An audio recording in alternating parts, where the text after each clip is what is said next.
कि आप जैसे एडवोकेट बन जाएंगे, तो ये अपने पास रखे रहना, ठीक है ना। अभी सर और ये अगर आएगा किसी, हमारे इस सिलेबस में? हाँ जी बेटा, हाँ जी, ओके सर। आएगा ही, इसी के लिए तो मैं करा रहा हूँ। तो देखो आप, बेसिकली मैं दिखा देता हूँ एक बार, जो कंपैरेटिव स्टडी ऑफ भारतीय नागरिक सुरक्षा संहिता 2023, इस जो को सीआरपीसी था उसको चेंज करके भारतीय नागरिक सुरक्षा संहिता कर दिया गया। अब ये बेसिकली BNSS है क्या, इसमें कुछ चेंजेस दिख रहा है ना बेटा स्क्रीन में संदीप। ये काफी अच्छे नोट्स यार, मुझे बहुत ज्यादा मेहनत लगी इसको बनाने में, कंटेंट को ढूंढने में, मर्ज करने में काफी ज्यादा मेहनत लगी। तो एक टीचर की मेहनत है, इसकी थोड़ी रिस्पेक्ट करना संदीप, इसको पढ़ के चले जाना। Sure sir. जैसे मैं ऑफेंडर ऑफेंडर एक्ट है ना, उसको मैं अभी आज के लिए स्किप कर रहा हूँ, जो वुमेन्स वाला है। उसके लिए उसका एक रीजन है, जुवेनाइल जस्टिस, क्योंकि मुझे भी डाउट है कि जो BNSS पूरा का पूरा वही है। तो जो हमने किया है ना बेटा, वो तो देखो मैं बताता हूँ हमने क्या क्या किया था। जैसे कि आपका फर्स्ट क्लास हो गया, magistrate, magistrate of second class, इसमें कुछ बदलाव किए गए। प्ली बार्गेनिंग में बदलाव नहीं किया गया, प्ली बार्गेनिंग सेम है, डबल जियोपार्डी सेम है, रेफरेंस रिव्यू सेम है, रिवीजन सेम है, अपील तक भी सेम है। बस जो चेंज किया गया है वो मैंने इस PDF में डाला। दिख रहा है ना बेटा संदीप, न्यू डेफिनेशन, यानी कि जो आपका सीआरपीसी, जो जैसे लॉ ऑफ क्राइम है, लॉ ऑफ, जैसे अगर बेटा संदीप चाहिए होंगे ना नोट्स, तो मैं लॉ ऑफ क्राइम के भी दूंगा। जैसे जो लॉ ऑफ एविडेंस है, मैं तो इसी से कराऊंगा बेटा, BS से ही कराऊंगा मैं। लॉ ऑफ एविडेंस पुराना एक्ट भी आपको भेज दूंगा, नया एक्ट भी भेज दूंगा। आप पढ़ के नया नया जाना, नया जाना निकिता, नया जाना, समझो। और बेटा देख संदीप, मैं एक बात कहूंगा, जो लॉ पहली बार आता है ना, मैंने भी CS कंपनी सेक्रेटरी के एग्जाम दिए और पास, उसमें तो बेसिकली जब लॉ नया आता है ना, तो जो नए लॉ होते हैं, नए लॉ आपके इजी होते हैं, आप इजीली क्रैक कर सकते हो। इसमें छोटे छोटे डेफिनेशन ही पूछे जाते हैं। क्लियर है ना संदीप ये चीज आपको? जी बोलो सर। संदीप, जी सर। क्लियर है ना? Yes sir. सो बेसिकली इसमें देखो आप, न्यू डेफिनेशन में आपका section 2L of BNSS contain definition of certain दे रखे हैं। जैसे आपका जो पहले आपका जो लॉ था, उसमें इलेक्ट्रॉनिक मोड के बारे में कुछ नहीं बताया गया था, इसमें इलेक्ट्रॉनिक मोड के बारे में बताया गया है। बेल हो गया, बेल बॉन्ड हो गया, बॉन्ड हो गया, इलेक्ट्रॉनिक कम्युनिकेशन। तो मैं ये सैटरडे की क्लास के लिए रखता हूँ, आप इसको एक बार गो थ्रू कर लेना अपनी तरफ से। जो मुझे समझाना है वो क्या समझाना, देखो बेटा, दिखा आपको ये चीज संदीप, कि कुछ जो जो बदलाव है ना, वो सारी चीजें, तो ये मत सोचना कि मैंने कोई नई चीज दी है। पूरा का पूरा एक तो सेम है आपका CRPC, बस थोड़ा सा बदलाव करके, ठीक है ना। और सेक्शन में, सेक्शन की लिस्ट आखिरी में दी गई है आपको संदीप। हाँ इसमें भी, सब में है बेटा। लॉ ऑफ क्राइम तो बहुत बढ़िया से, अगर चाहिए लॉ ऑफ क्राइम तो मैं प्रोवाइड कर दूंगा। लॉ ऑफ एविडेंस तो मैंने प्रोवाइड कर दिया मैम के थ्रू, ठीक है ना अभी से। तो basically sentence which the magistrate में पास सेक्शन 23 ऑफ BNSS, जो पहले सेक्शन 29 था उसे BNSS में क्या कर दिया, सेक्शन 23 कर दिया सर। वो कैमरा वाला नहीं करोगे क्या? हाँ ये फर्स्ट ईयर में ही कर देना आप, फर्स्ट में कर देना, उसमें बच्चे कम है। तो बेसिकली देखो, पहले फर्स्ट क्लास में याद है ना संदीप, ये करा था हमने, जो 10,000 था उससे बढ़ा के कितना कर दिया गया, 50,000। जी और सर। जो 5,000 था उससे 10। ये बेटा पढ़ के जाना, बहुत अच्छे नोट्स है। देख बेटा मैं कहूँगा यहाँ से पढ़ना, वो तो यार थोड़ा बेअराइट लगेगा, कुछ पल्ले नहीं पड़ेगा। इसका प्रिंट होगा तो प्रिंट निकाल लेना, आपको फ्यूचर के लिए काफी हेल्प हो जाएगी जुडिशियल एग्जाम के लिए। तो 32 से स्टार्ट करना, 32 से लेके पूरा ही निकाल देना तो ज्यादा सही रहेगा। जो मेजर चेंज है उनके बारे में दिखा रहा हूँ, ये सब आप पढ़ सकते हो, मैं इसको नहीं कराऊंगा। इनमें पब्लिक नॉइसेंस क्या होता है वो बता रखा है, जो CRPC में था उससे बदल, मतलब इसमें इलेक्ट्रॉनिक के बारे में काफी बोला गया। जो आपका BNSS हो गया, या मैं BNS कहूँ, भारतीय नागरिक सुरक्षा लॉ ऑफ क्राइम, उसमें बेसिकली इलेक्ट्रॉनिक मोड के काफी अच्छे इंट्रोडक्शन दिए गए। कि इलेक्ट्रॉनिक मोड में हम एफआईआर कैसे कर सकते हैं, रिपोर्ट कैसे कर सकते हैं, चार्ज कैसे कर सकते हैं। क्लियर है ना बेटा ये चीज? तो लास्ट ईयर बच्चों ने एग्जाम दे, उसमें ये आया? नहीं निकिता, लास्ट ईयर इस साल इंट्रोड्यूस, और वो भी इसी महीने हुआ है। आपको पता है ये चीज, तभी तो मैं इतना थोड़ा कंफ्यूज सा हो गया। इसी के लिए मैं सैटरडे और 4 सैटरडे रख ही रहा हूँ, लॉ ऑफ एविडेंस भी अच्छे से करा दूंगा, क्या आपका गलत ना हो। तो संदीप मैं इसको बेटा स्किप कर दूं, मेरे को जो चीज दिखाने में दिखा देता हूँ एक बार बस। सर जो सीआरपीसी है और ये भारतीय न्याय संहिता, ये उसी का अपडेटेड वर्जन है, तो दोनों एग्जाम में आएंगे सर? नहीं, BNSS आएगा बेटा। अब हमारा सीआरपीसी नहीं आएगा? नहीं आएगा, ओके सर। समझ गए ना आप? लॉ ऑफ क्राइम में भी BS से आएगा। आपकी कुमार की क्वेश्चन बैंक देखी है आपने? नहीं मिला सर अभी। कुमार की जो बुकें इधर आ रखी है ना, तो इधर ही से मुझे प्रोवाइड है, तभी मैं करा रहा हूँ बेटा। Okay sir. पूरा आपका मुझे नोट्स ही बनाने में लगा है। ये क्या बताया गया कि 531 सेक्शन है, इनको देख लेना एक बार। मतलब मैं ये कहना चाहूंगा, जो आपका ये है BNSS, इसमें ज्यादा इलेक्ट्रॉनिक के बारे में बात की गई है कि सम्मन कैसे करते हैं, बीएस से क्या बताया गया? वारंट। BNSS जो नहीं, हम पढ़ेंगे बेटा, दूसरा आपने क्या बताया अभी, एक और बीएस से? बी अरे 3 चीजें हैं, रुको एक मिनट, एक मिनट में दिखा देता हूँ।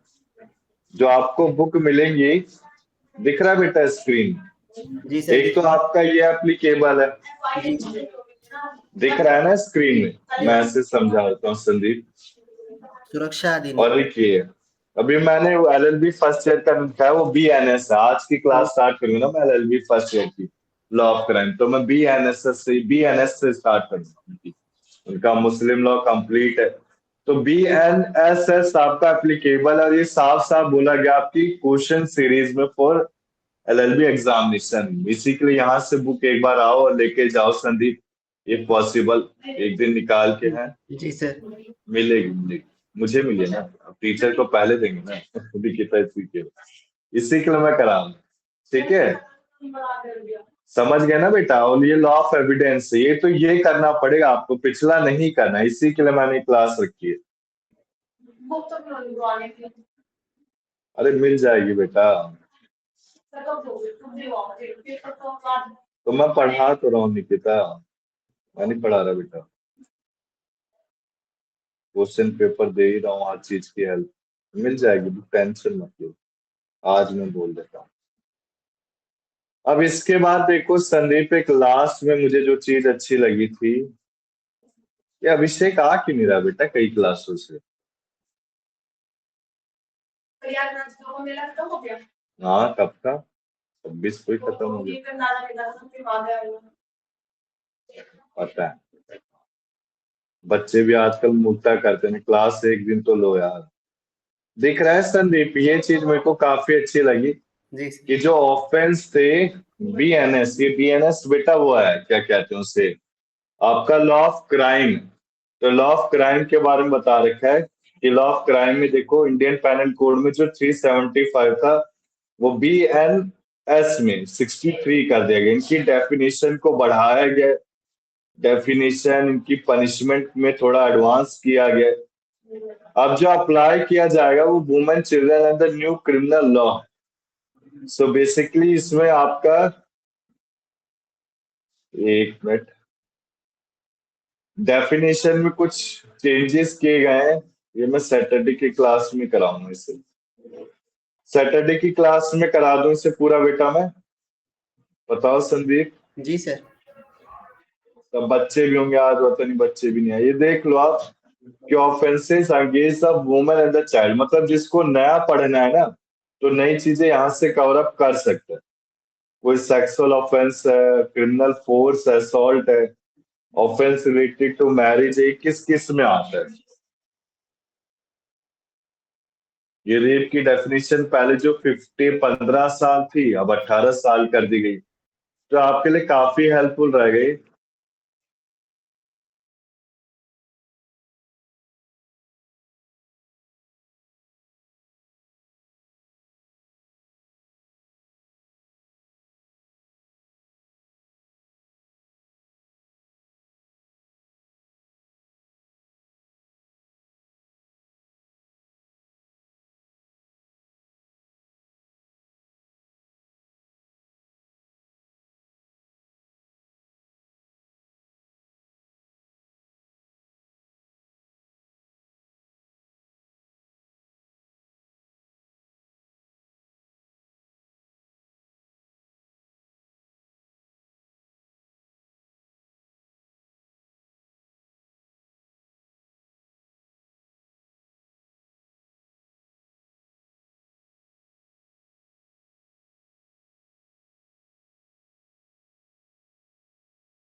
याद है ना, 3-4 डॉक्ट्रिन कवर अप किए थे। लेस पेंडेंस और transfer to unborn child, ostensible owner किया था हमने। और बताओ। तो देखो आपको स्क्रीन में दिख रहा होगा इंटरप्रिटेशन ऑफ स्टैटूज। मैं स्टार्ट कर रहा हूँ। इंटरप्रिटेशन ऑफ स्टैटूज में एक पार्ट 2 जनरल क्लॉजेज है 1837। तो ये नोट्स मिल गए होंगे सबको, मिल गए है ना। So basically interpretation of statues है क्या, आपका एक ट्रू मीनिंग ऑफ लॉ के बारे में बताता है। ये बेटा पूरा का पूरा थ्योरेटिकल एग्जाम है। तो जो आपका ज्यूरिप्रिडेंस हो गया, इंटरप्रिटेशन ऑफ स्टैट्यूज हो गया, इसमें बस कुमार की क्वेश्चन बैंक कर लेना अच्छे से और प्रीवियस ईयर के 2-3 साल के पेपर सॉल्व करके चल जाना, हो जाएगा। इसमें बहुत कम चांसेस है फेल होने के और इजी सब्जेक्ट है।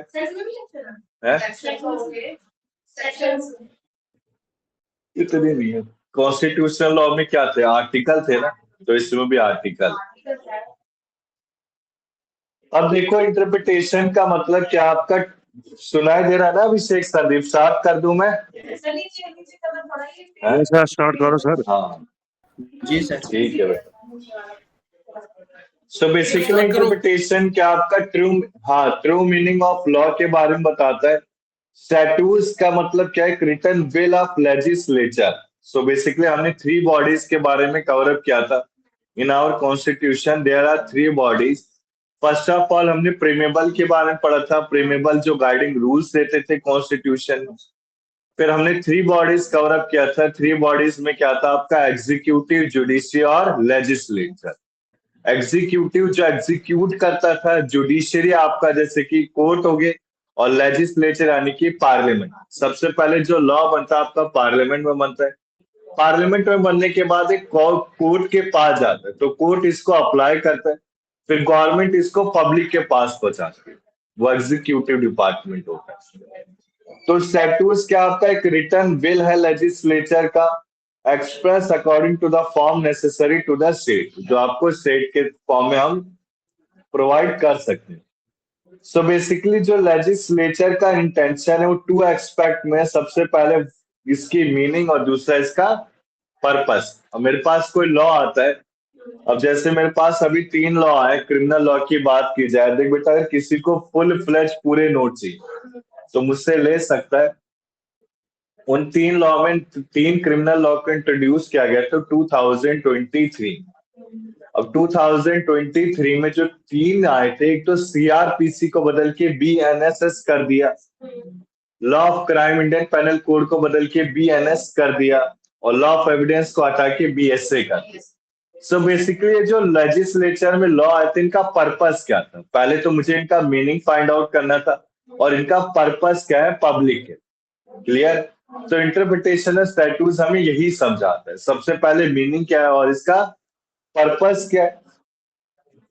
So process of construction therefore combines both the literal and purposive approaches। अब इसमें जो कंस्ट्रक्शन है इसके कुछ डॉक्ट्रिन है, उनको कवर अप करेंगे। अब देखो स्टैट्यूट्स में आपके कुछ डिवाइडेड किए गए हैं। कैसे? सबसे पहले देखो कोडिफाइंग, इसको पढ़ के जाना बेटा, एमसीक्यू में आता है। कोडिफाइंग का मतलब होता है कोडिफाई करना। कोडिफाई का कोई हिंदी मीनिंग बताएगा बेटा? संदीप, अभिषेक, आप में से जोगिंदर, कोडिफाई का मतलब क्या होता है? बोलो बोलो, क्या बेटा? Coding and coding. वो तो सही है, पर हिंदी में मतलब कैसे समझाओगे आप? समझ गया आपकी बात। सर कोड्स में संकेतों में वो चीजों को एक्सप्लेन करना। जैसे जो, हाँ वेरी गुड, जैसे कोडिफाइंग का मतलब है ओरली। जैसे मैंने क्या करा, सबसे पहले लॉ आया, तो उस लॉ को मैं एक पेपर या फिर पीडीएफ में कन्वर्ट करूं। तो जो लॉ आपका अनरिटन, उससे कोडिफाई करना ऑन अ सब्जेक्ट। कोडिफाई यानी कि वर्बली समझाना। फिर आता है आपका डिक्लेरेटरी। डिक्लेरेटरी आपको पता है, जो डिक्लेयर एक्सप्लेन किया जा सकता है। रेमेडियल, रेमेडियल यानी कि जो आपका रेमेडियल है, मेरे लिए एक रेमेडियल लॉ है, जैसे सोल्यूशन। हाँ वेरी गुड, सोल्यूशन।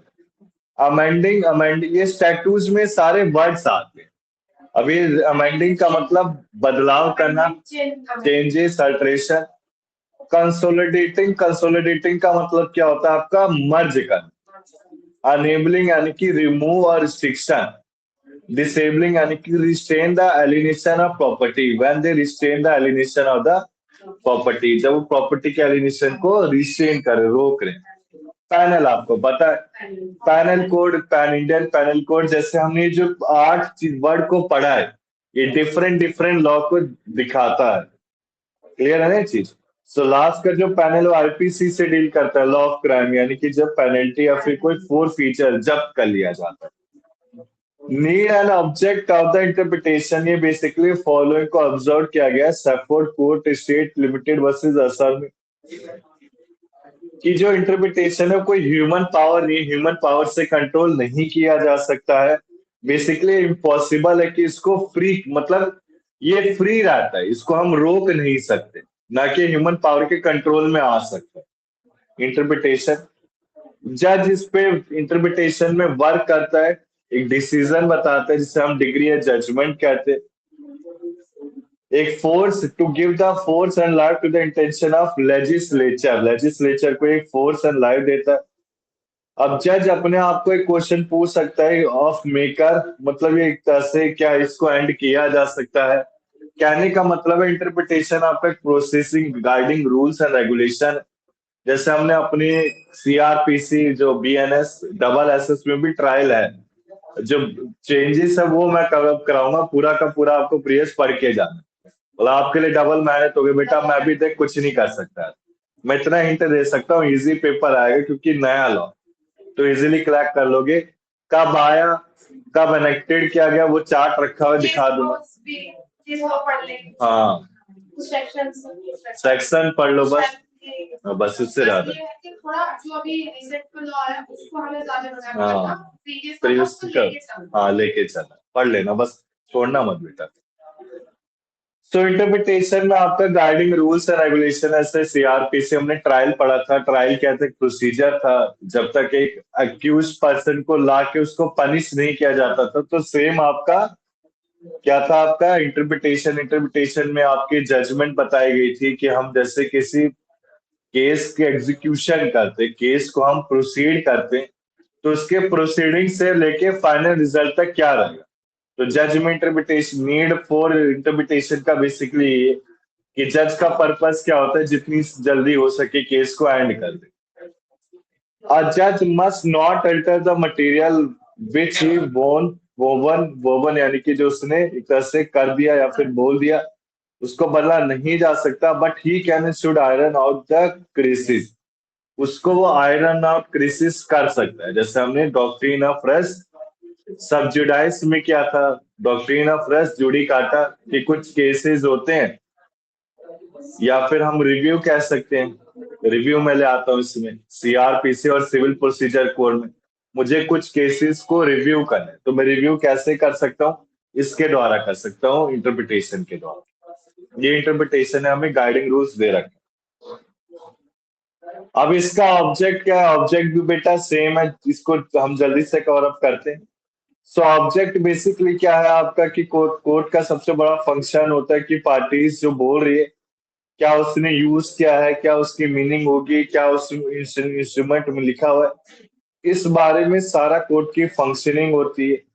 ये पॉसिबल नहीं होता गैस करना पार्टीज के लिए, प्रिज्यूम करना कि एक्सप्रेस इंटेंशन क्या होगी। So basically ordinary rules of construction must be applied किया जा सकता है। अब देखो इसके बाद थर्ड पॉइंट है, जो ऑब्जेक्ट है इंटरप्रिटेशन का ऑल द केसेस में, वो वर्ड से यूज किया जाता है। क्लियर है ना ये चीज? कहने का मतलब है, मैं ऐसे कह सकता हूँ, जो इंटरप्रिटेशन है बेसिकली आपका 2 पार्ट्स में डिवाइडेड है। फर्स्ट पार्ट क्या है आपका? Doctrine, and the second part is principle. Principle total 7 है, डॉक्ट्रिन 6 से 7 कर दूंगा, कराई दूंगा बेटा। क्लियर है बेटा? बताओ बताओ अभिषेक, संदीप, क्लियर है ये Yes, sir. चीज? जोगिंदर जी सर। अब बेटा मैं 1 मिनट है ना आपको थोड़ा नीचे ले जाना चाहता हूँ, चीज दिखानी है इसमें। ये चीज बेटा आपको होमवर्क के लिए दी है मैंने, ये खुद से देख लेना आप। ये इंटरप्रिटेशन और स्टैट्यूज का मुझे थोड़ा अच्छा लगा तो मैंने इसमें मर्ज कर दिया था कि इंटरप्रिटेशन क्या है कि application of mind and statutes को लॉ एक्ट कहते हैं। Difference between interpretation and construction, interpretation यानी कि एप्लीकेशन ऑफ माइंड, माइंड में जो अप्लाई एप्लीकेशन यानी कि माइंड में जो मेरे सोच है उसको मैं कैसे अप्लाई करता हूँ। अब difference between interpretation and construction में सबसे पहले इंटरप्रिटेशन क्या है, ट्रू सेंस ऑफ वर्ड को फाइंड करने का, कंस्ट्रक्शन क्या है, ड्राइंग करते हैं हम कंक्लूजन। सो बेसिकली मैंने आपको तीन चीजें बता रखी हैं, देखो आपको समझा भी रखा। पार्लियामेंट क्या है, लेजिस्लेटिव, गवर्नमेंट क्या, एग्जीक्यूटिव, और कोर्ट क्या है, जुडिशियल अथॉरिटी। दिख रहा है बेटा थ्री बॉडीज? बताओ अभिषेक, Sandeep, Yes, Joginder, sir, yes, दिखा आपको थ्री बॉडीज? ये हाँ, बेटा visual है। एलएलबी थर्ड ईयर के लास्ट क्लास में जब हमारी सबसे लास्ट क्लास रहेगी ना, तो मैं आप तीनों दोनों से पूछूंगा ये क्वेश्चन कि थ्री बॉडीज ऑफ कॉन्स्टिट्यूशन क्या होते हैं, आपको पता होना चाहिए अच्छे से। अब इसके बाद कुछ यूनियन लिस्ट, ये union list, state list and concurrent list में क्या क्या है, 7 लिस्ट। इसमें देखो आप, एक बेटा मैं ना वो दिखाना चाहता हूँ, ये चीज आप खुद से कर सकते हो।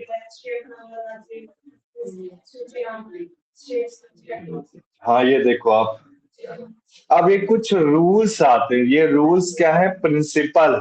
सो बेसिकली मैं पहले यहाँ से कवर अप कराना चाहूंगा फिर ऊपर जाऊंगा, ये थोड़ा ज्यादा इजी लैंग्वेज है।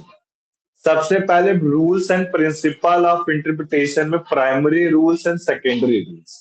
ये प्राइमरी रूल्स क्या है, इस रूल्स को लर्न कर लेना है। लैटिन वर्ड में मीनिंग पूछा जा सकता है आपसे। सबसे पहले रूल ऑफ लिटरल इंटरप्रिटेशन, ये रूल ऑफ लिटरल इंटरप्रिटेशन क्या कहता है, देखो प्राइमरी रूल में हमारे पास कितने रूल है, 6 रूल है टोटल, जिसमें इंपॉर्टेंट हमने 3 पहले भी पढ़ चुके हैं कॉन्स्टिट्यूशनल लॉ में, एलएलबी फर्स्ट ईयर में। फर्स्ट, थर्ड और सिक्स, फर्स्ट थर्ड सिक्स कर दिया हमने, अभी फिर से रिवाइज करेंगे, याद आ जाएगा। सो बेटा मैं पहले यहां से करा दूं, कुछ ज्यादा इजी, ऊपर का आपको थोड़ा जल्दी नहीं आएगा sir. So rule of literal interpretation क्या है, सबसे पहले जो फर्स्ट इंप्रेशन है जो माइंड में आया है, एक लॉजिक डेप्थ एनालिसिस जो रीड करा जा सकता है ऑर्डिनरी नेचुरल ग्रामेटिकली मीनिंग। अभी एप्लीकेबिलिटी, एप्लीकेबल कहाँ कहाँ है, जब वर्ड्स आपके क्लियर होते हैं, लैंग्वेज आपकी प्लेन है और एक ही मीनिंग पॉसिबल, क्लियर है चीज।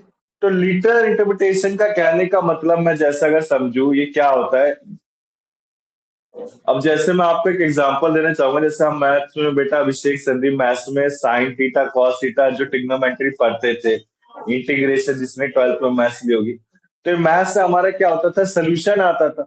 तो सेम ये जो डॉक्ट्रिन दिए गए हैं हमें, ये सारे जो रूल है डॉक्ट्रिन है, ये रूल जितनी भी डॉक्ट्रिन है ये हमें बताते क्या है कि हम लॉ को कैसे समझते हैं। समझने का अंदाजा है, जैसे कि आपका इंडियन पेनल कोड है।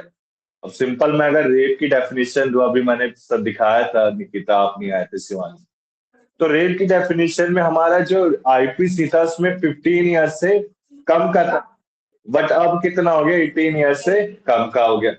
सो बेसिकली ये जो हम वर्ड को पढ़ रहे, 18 ईयर से कम, 15 ईयर से कम, ये लिटरल इंटरप्रिटेशन समझा रहे, जो हमारे माइंड में सबसे पहली चीज आती। जब आपके वर्ड्स क्लियर होते हैं, लैंग्वेज एकदम सिंपल कंसाइज होती है और एक मीनिंग पॉसिबल, उसकी डिफरेंट मीनिंग ना हो, कोई डिफिकल्टी ना हो। अब ये एप्लीकेबल कहाँ कहाँ नहीं होता, जब मीनिंग आपके डिफिकल्ट होते हैं, एब्सर्ड यानी डिफिकल्ट, लैंग्वेज आपके एम्बिगियस होते हैं, एम्बिगियस यानी कि not understandable, not understand, not understand इसे समझा नहीं जा सकता, और सच इंटरप्रिटेशन डिफीट कर पर्पस और स्टेटस। क्लियर है बेटा अभिषेक, संदीप, मैं चलूं आगे, बोलो। जी सर। यस, इससे बेटा देख संदीप जल्दी जल्दी आएगा समझ में। अभी मेरे को क्या, ये जो कुछ क्लास है ना 2-3 इनमें भगाना है सिलेबस, उसका रीजन क्या है ना, मैं बीएनएसएस चाहता हूँ। आ रहा है ना, अगर खुद से भी देखोगे तो अच्छे से आ जाएगा।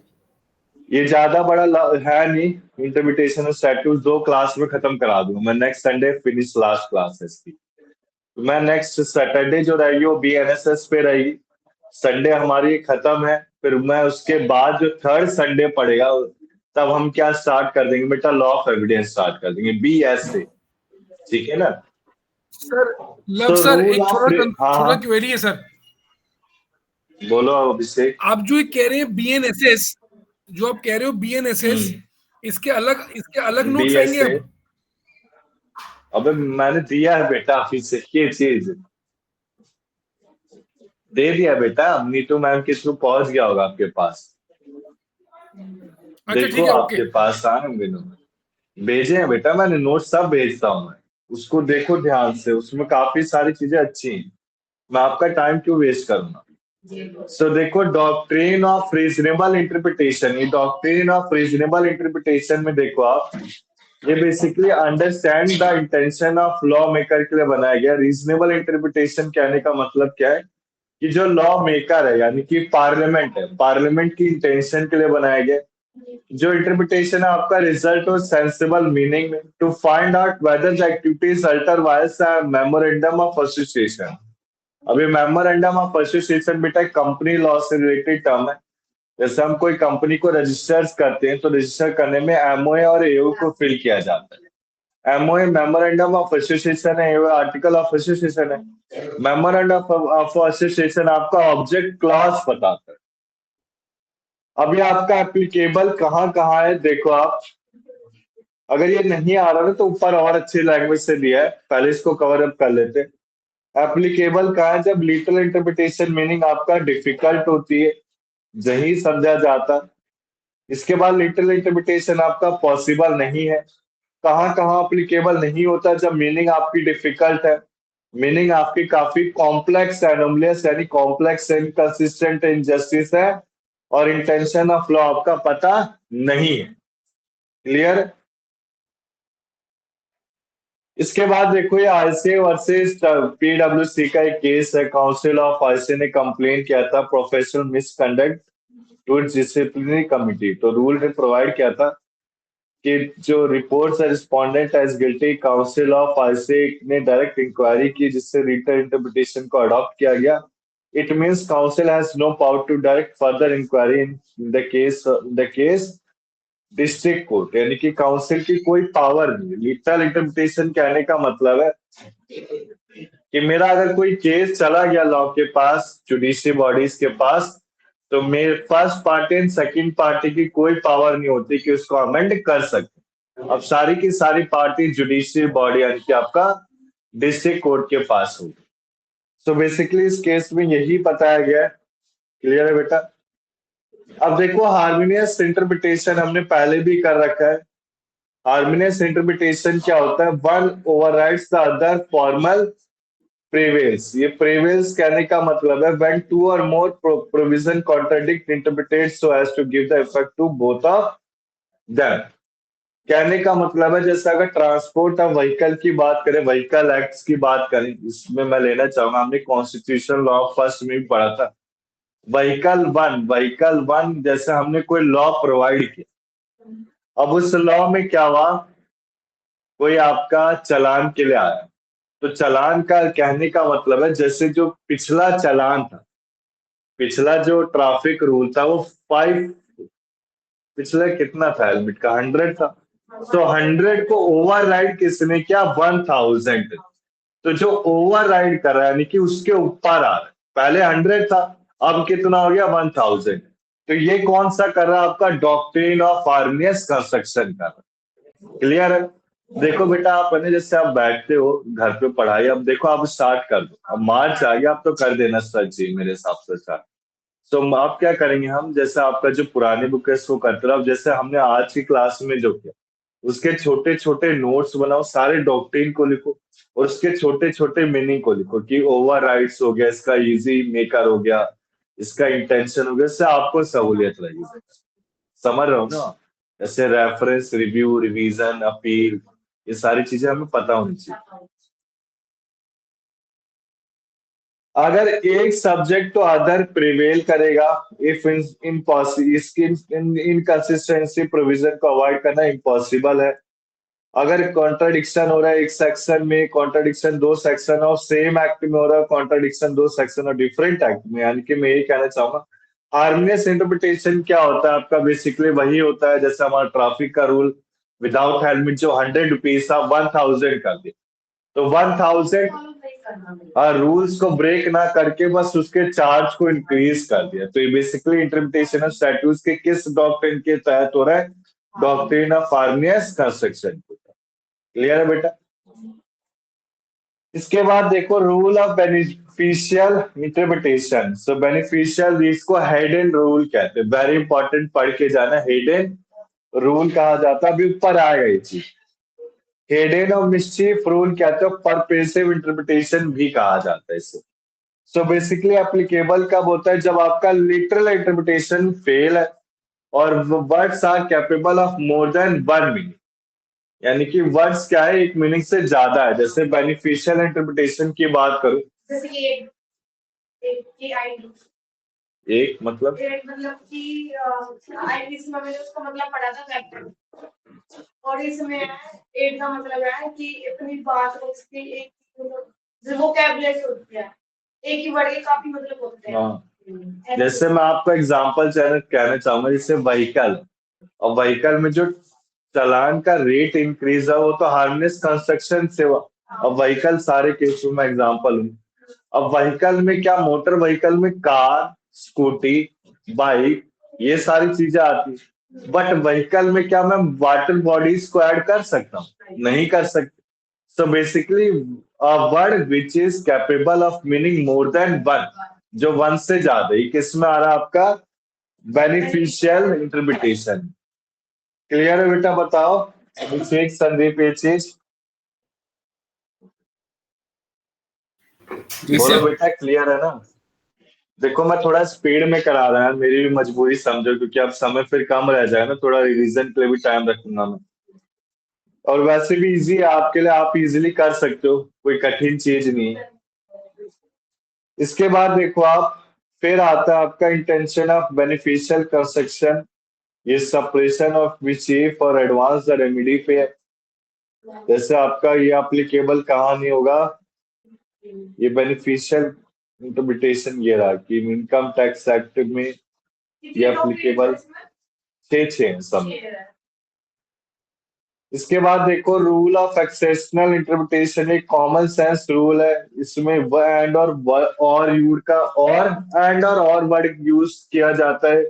मे एंड शैल वर्ड का भी यूज किया जाता है।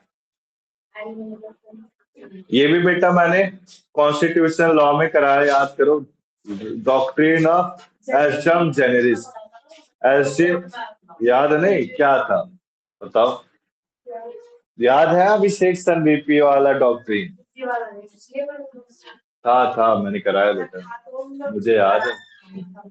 तब वो लास्ट क्लास से थी ना, तो मैं भी कोर्स थोड़ा भगा ही रहा था एक क्लास से।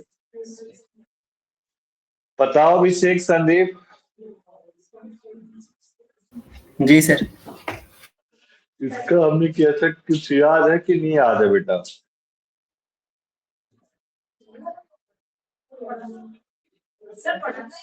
हाँ पढ़ा था, ऊपर कॉन्स्टिट्यूशन लॉ में। हाँ जी सर ये जो याद नहीं है सर, हमने ये चीज पढ़ी थी क्या? पढ़ा था बेटा, same kind and same species में। अब इसमें एक एग्जांपल लूंगा, वही है। देखो अगर लॉ की बात करी जा रही तो yes, ship, cruise, boat and other vehicles में होगा। व्हीकल में आपका ट्रक नहीं होगा, क्योंकि ये बेसिकली आपका वाटर बेस्ड ट्रांसपोर्टेशन। अब देखो व्हीकल और मोटर व्हीकल में काफी ज्यादा फर्क। मोटर व्हीकल जिसमें एक मोटर लगी होती है, और व्हीकल एक सिंपल व्हीकल है जिसमें मैं क्या कर सकता हूँ? वाटर बेस्ड ट्रांसपोर्टेशन को ले सकता हूँ। इसमें ट्रक नहीं आएगा क्योंकि उसमें मोटर, इंजन लगा हो। क्लियर है ना ये चीज? अरे ये देखो, ये जो लॉ है बेसिकली रूल ऑफ एस्टर्डम जेनेरिसिस, ये basically literally means of a same kind of species की बात कर रहा है। जब कुछ जनरल वर्ड्स होते हैं जो following particular specific words, word must be confined to the things of same kind. So basically इसमें क्लियर डेफिनेशन होती है। अब इस रूल को अप्लाई करने के लिए, कंडीशन के लिए कुछ चीजें होनी चाहिए। सबसे पहले ये आपका जो रूल है अप्लाई होगा ग्रेट क्वेश्चन के, ग्रेट केयर के साथ it implies a departure from the natural meaning of the word.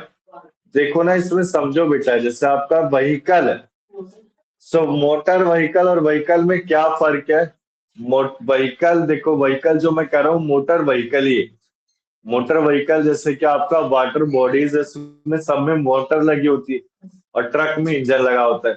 तो मैं क्या करूंगा, व्हीकल से मैंने ट्रक को इंक्लूड नहीं किया है, सारे वाटर बॉडीज को किया। तो रूल्स ऑफ एस जिडम जेनेरेसिस आपका सेम काइंड ऑफ स्पीसीज से डील कर। क्लियर है ना बेटा? इसकी मीनिंग लर्न कर लो बेटा, बस ब्लैक से, उससे ज्यादा मत करना। और एक एग्जाम्पल जो दिए गए हैं उसको पढ़ लो, उससे ज्यादा कर भी नहीं सकते बेटा, भूल जाओगे आप। ठीक है, बताओ बेटा अभिषेक, संदीप। जी सर। सर। तो देखो आप, अब इसके बाद देखो, अब आता है आपका लास्ट में, क्योंकि लास्ट से पहले करा दूं, मैंने कुछ 6 रूल्स को कवर अप कर दिया। अब देखो इसमें आता है आपका सेकेंडरी रूल्स। तो सेकेंडरी रूल्स में 4 है। इनके लैटिन वर्ड्स को पढ़ के जाने, लैटिन वर्ड्स है, इनका मीनिंग क्या होता है। सबसे पहले नोस्टियरा सोलिसिस क्या क्या मतलब है? Meaning of word is derived with associated word, यानी कि जो आपका एसोसिएटेड वर्ड है। अभी बेसिकली हम जब भी कोई लॉ को बनाते हैं तो कुछ वर्ड जोड़ते हैं, जैसे कि हम नोस्टियरा सोलिसिस सोसिस सोसिस सोसिस है। सो बेसिकली इसको प्रोनाउंस करने में दिक्कत होगी, बट आप मीनिंग में ध्यान दो और कुछ नहीं। सो मीनिंग का अगर मैं करूं, जैसे कि हमने पढ़ा था कि जैसा आपका टॉर्ट हो गया, लॉ ऑफ कॉन्ट्रैक्ट पार्ट 1 हमने पढ़ा था कॉन्ट्रैक्ट पार्ट 1 में। कंसेंसस एड इडम पढ़ा था कंसेंट में, free consent, meeting of minds, meeting of free minds जो हमने कवर अप किया था, वो बेसिकली किस में था बेटा? वो जो एक लैटिन वर्ड को जोड़ा जा रहा है, मतलब सेकेंडरी रूल्स क्या कहते हैं, कुछ लैटिन वर्ड को जोड़ा जाता है जिससे जो मीनिंग हो, जो लॉ की मीनिंग हो, वो थोड़ी और एडवांस हो जाए। क्लियर है ना ये चीज? अरे जैसे हम हिंदी में कुछ बोलते हैं तो कभी कभी संस्कृत वर्ड का यूज करते हो, तो सेम आपका लॉ में ये सेकेंडरी रूल्स है। प्राइमरी रूल्स तो गाइड्स कर रहा है, बट सेकेंडरी रूल एक मीनिंग को दिखा रहा है। सो बेसिकली इसमें देखो, अगर 2 या 2 से ज्यादा वर्ड्स कैपेबल होते हैं डिफरेंट मीनिंग के, जिनको ग्रुप टुगेदर होता है, तो बेसिकली अंडरस्टैंड किए जाएंगे इजी फॉर्म। ये कलर ले सकते हैं, ईच अदर से जो गिवन होगा सिमिलर रिलेटेड मीनिंग। इसके बाद देखो एक्सप्रेसिव यूनियस एस्ट एक्सक्लूसिव एल्ट्रियस। सो बेसिकली इसमें क्या है, express mention of one thing implies exclusion of others. अगर मैं एक चीज को जैसे positive must include negative, positive negative को इंक्लूड नहीं करता है। जैसे मैंने कुछ निकिता को बोला, ठीक है ना, कि मैं अच्छे से पढ़ाता हूँ, मतलब मैं अच्छे से पढ़ा रहा हूँ, तो इसमें नेगेटिव मैं कुछ नहीं जोड़ू।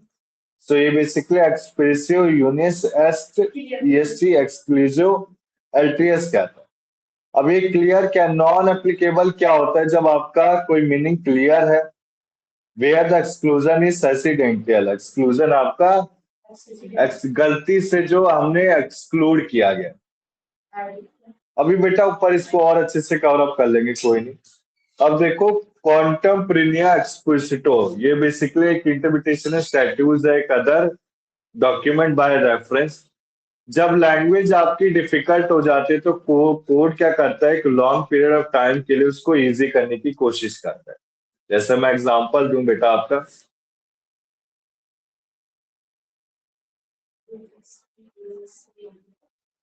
जैसे कि आपका, जैसे हम बात करें, जैसे हमारा प्रेमेबल आया था, तो प्रेमेबल आपका सेकुलर वर्ड नहीं आया था। तो प्रेमेबल में सेकुलर वर्ड क्या दिखा रहा था कि डिफरेंट रिलीजन कोई भी अडॉप्ट कर सकता है डिफरेंट रिलीजन को। तो जब हमारा लॉ में कुछ चीज लंबे समय तक इमटेरियल चले, तो कोर्ट क्या करता है, उसको मटेरियल करेक्ट करने के लिए प्रोविजन को करेक्ट किया जा सकता है, वो आपका कॉन्टेम्पोरेनिया एक्सप्लिसिटो कहते हैं। समझ हो ना, ये बेटा देखो इंटरप्रिटेशन स्टैट्यूज में ऐसे ही वर्ड है बेटा, मैं कुछ नहीं कर सकता।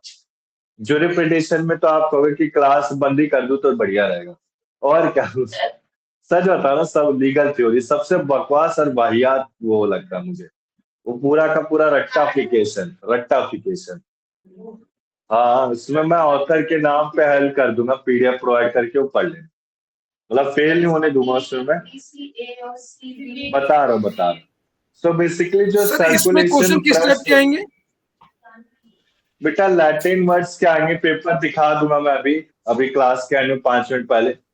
लैटिन ठीक है। वर्ड्स हो गए, लैटिन वर्ड्स के बाद मेरा जो मानना है, मैं अगर एलएलबी करता तो मैं लैटिन वर्ड्स को अच्छे से करके जाता, प्रिंसिपल करके जाता, और इसके बाद जनरल क्लॉजेस, बस मीनिंग को अच्छे से कवर अप करके जाओ, और कुछ नहीं। अभी पेपर देखते हैं फिर डिस्कस करते हैं, ठीक है अभिषेक। मैंने बोला तो था अभिषेक कि जो एलएलबी सेकेंड ईयर है उसमें कॉन्ट्रैक्ट 2 ही आसान है, सब बेटा डिफिकल्ट लगेगा आपको।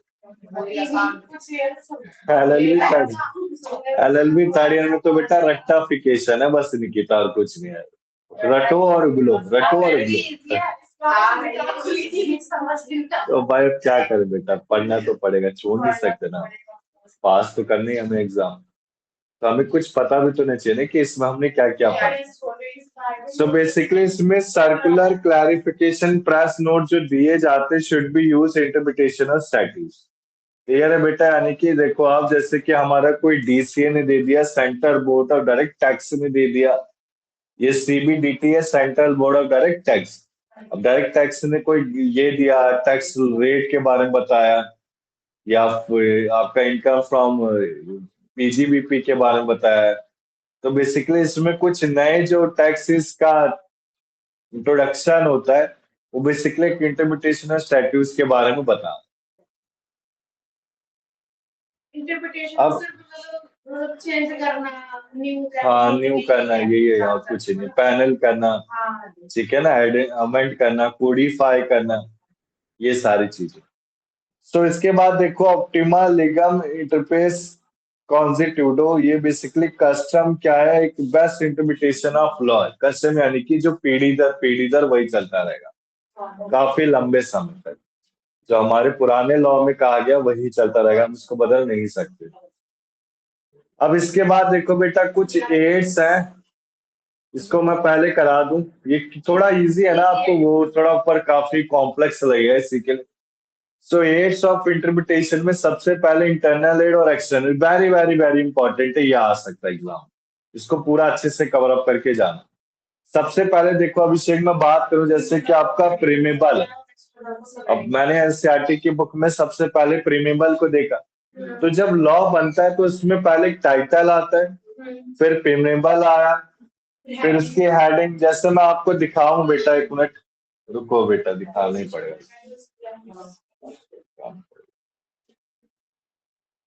ये देखो मैंने प्रोवाइड कर रखे हैं बेटा नोट्स, ऐसे मत करना जैसे मेरे को ये अच्छा लगा।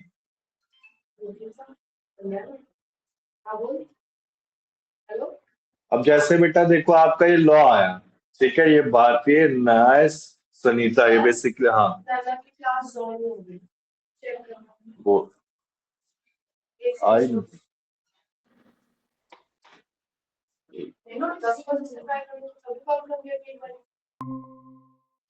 नहीं हो रही बेटा इसमें, दोबारा एक बार शेयर कर दो, एक्सेप्ट कर लेंगे सर।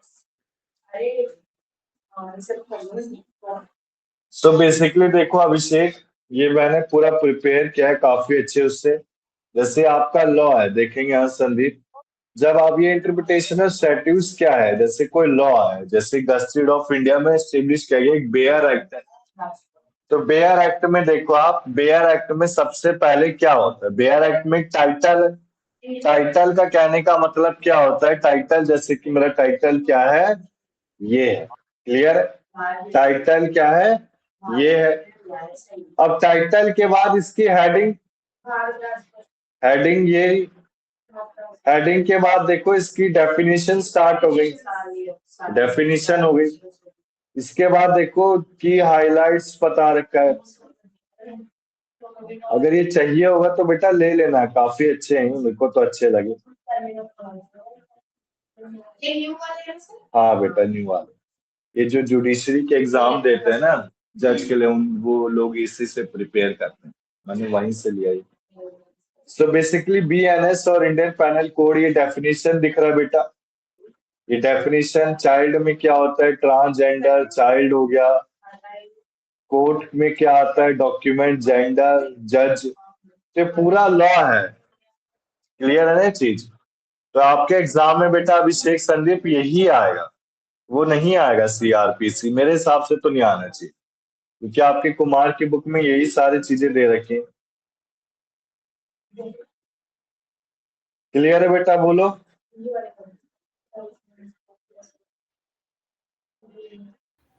यस क्लियर है सर।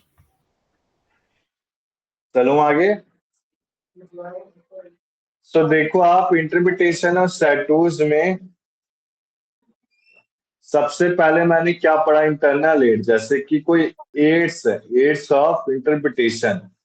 सबसे पहले आपका क्या आएगा, टाइटल, फिर प्रीमेबल, हेडिंग क्या है चैप्टर की, डेफिनेशन। अब ये मार्जिनल नोट्स ऑफ प्रोविजो क्या, प्रोविजन यानी कि सेक्शन, एक्सप्लेनेशन में कैसे एक्सप्लेनेशन करता हूँ, ये इलुस्ट्रेशन का मतलब क्या अभिषेक, ये तो इजी है बेटा।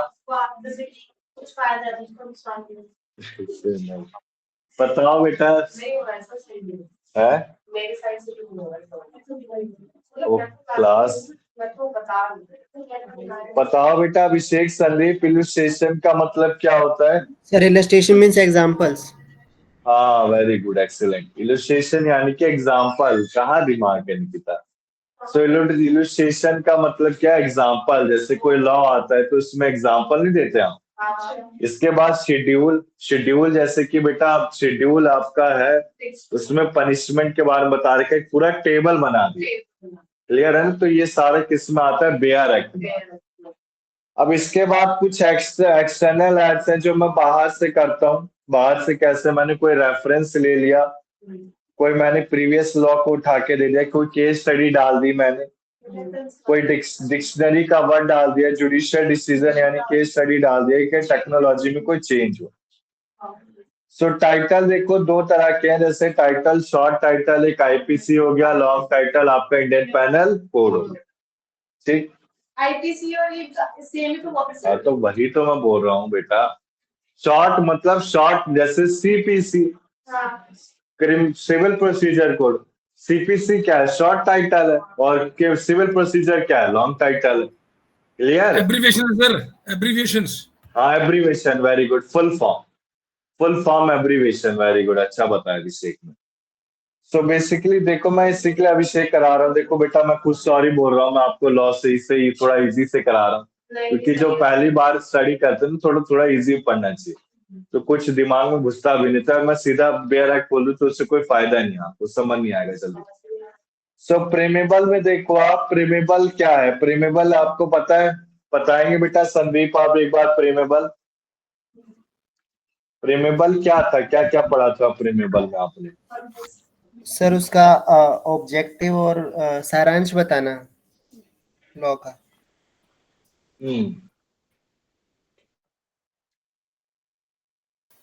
सर पर्पस क्या है?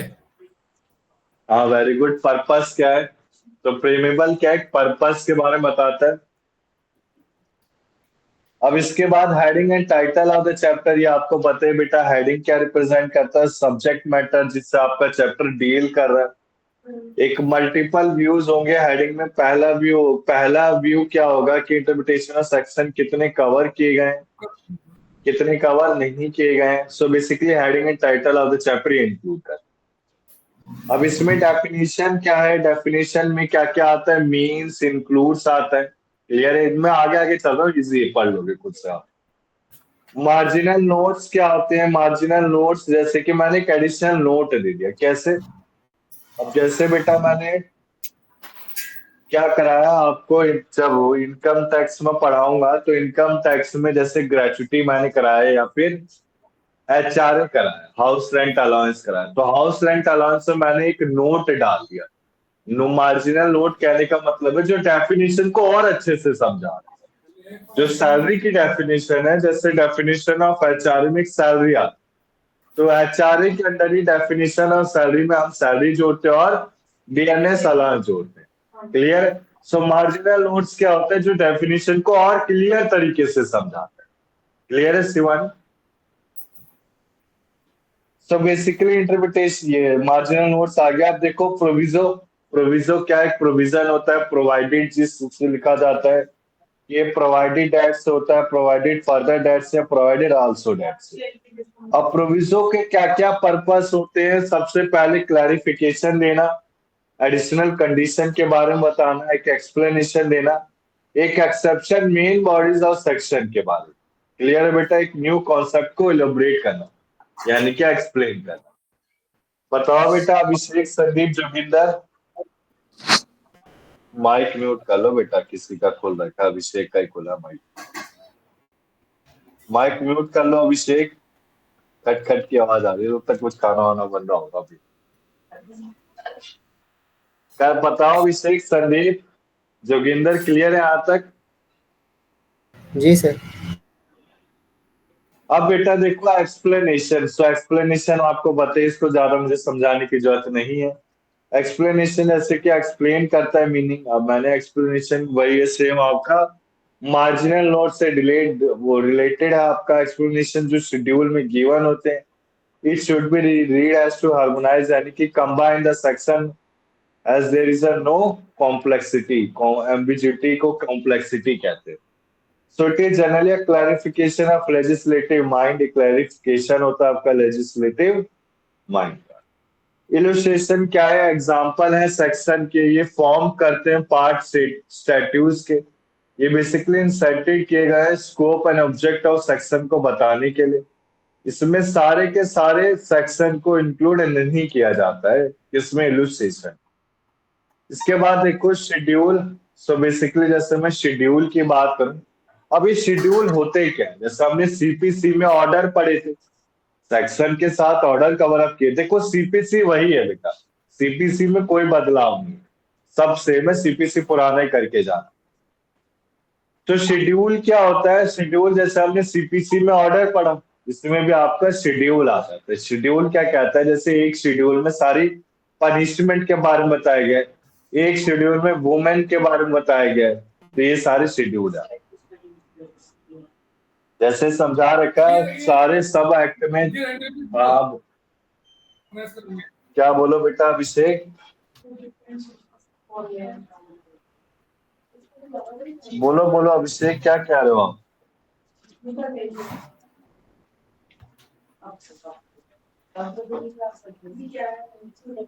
सर कुछ नहीं।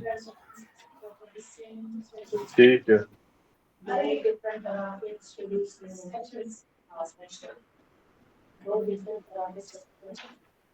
तो बेसिकली देखो आप, आपका जो, एक मिनट, जो हर एक्ट है, जैसे कंपनीज एक्ट हम एलएलबी थर्ड ईयर में पढ़ेंगे, कंपनी एक्ट में कितने शेड्यूल है आपके? 7 schedule. So different section refer करते हैं एक सेम शेड्यूल को। एक इंपॉर्टेंट नोट है, अगर अपीयर हो रहा है inconsistency between the schedule and the main act always prevail, यानी कि अगर कोई शेड्यूल या फिर एक्ट में डीलिंग हो रही तो मेन एक्ट को ही माना जाता है। अब एक्सटर्नल एड्स क्या क्या है? एक्सटर्नल एड्स में देखो हिस्टोरिकल सेटिंग को हिस्टोरिकल पार्लियामेंट्री हिस्ट्री दे दिया, जैसे मैंने आपको गस्टेड ऑफ इंडिया दिखाया था, तो वो आपका क्या हिस्टोरिकल सेटिंग हो गई। Consolidated statutes in previous law में, जैसे कि आपका जीएसटी आ गया। जीएसटी क्या है? It is a tax which replace value added tax, central sales tax, excise duty और सर्विस टैक्स। क्लियर है ना चीज? तो बेसिकली 4 टैक्स को जो हटा के एक टैक्स बनाया गया, यानी कि consolidated statutes in the previous law उसको कहते हैं, यानी कि 4 टैक्स को हटा के एक टैक्स बनाया गया। यूसेज में जो कस्टम रिचुअल फॉलो किए जाते हैं सोसाइटी में। सो बेसिकली ये बेटा क्या है आपका? हाँ पता है मुझे सब। अरे जैसे मैं यूसेज में बात करूं, हिंदू लॉ में बेटा साप पिंडा रिलेशनशिप नहीं पढ़ा था, तो वही सात पिंड यानी कि सेम पिंड में हम शादी नहीं कर सकते थे। अपनी मदर की 3rd जनरेशन और फादर की 5 जनरेशन तक। याद नहीं चीज? सो सेम बेटा यूसेज में बता रखा है कि लॉ में कई बार ये सारी चीजें आ जाती, बाहर की चीजें आ जाती। जैसे हिंदू लॉ था, हिंदू लॉ में सांप पिंडा रिलेशन हो गया, गिफ्ट हो गया, मुस्लिम लॉ में वाकिफ बोर्ड हो गया। तो ये सारी चीजें क्या थी कि यूसेज जो लॉ में लाई गई थी, बाहर की चीजें थी जो हमने पढ़ी थी law. Reference to the other act पता ही है आपको, क्लियर है? जैसे मैंने कोई कंज्यूमर एक्ट किया, कंज्यूमर एक्ट में कंपटीशन एक्ट 2002 की बात कर दी गई है, तो क्या मैंने एक रेफरेंस ले लिया। इसके बाद देखो डिक्शनरी, डिक्शनरी जिसमें नॉर्मल डिक्शनरी के वर्ड की बात की जाती है। जुडिशियल डिसीजन आपको पता ही है, जो रेफरेंस होते हैं इंडियन जुडिशनल और फॉरेनर जुडिशनल के। क्लियर है बेटा? चलूं अब ऊपर, बताओ अभिषेक संदीप। सो बेसिकली हमारा जो इंटरप्रिटेशन है स्टैट्यूज है, उसमें कुछ रूल्स थे। रूल्स में 2 रूल्स थे, प्राइमरी और सेकेंडरी रूल। प्राइमरी रूल में कितने थे रूल बेटा? 6 और सेकेंडरी में 4। क्लियर? फिर आपके एड्स आए थे। एड्स में internal aid and external aid. Internal aid में क्या क्या था? Title, definition, heading, preamble, marginal notes, illustration. Clear है ना ये चीज? इसके बाद एक्सटर्नल लोन में क्या आता है? एक्सटर्नल एड में, एक्सटर्नल एड में मैंने रेफरेंस ले लिया, कोई टेक्नोलॉजी में चेंज आ गया, यूसेज आ गया, ठीक है ना, हिस्टोरिकल सेटिंग आ गई, ये सारे एक्सटर्नल एड में। क्लियर है बेटा? ऊपर चलो, बताओ अभिषेक संदीप। यस जी सर।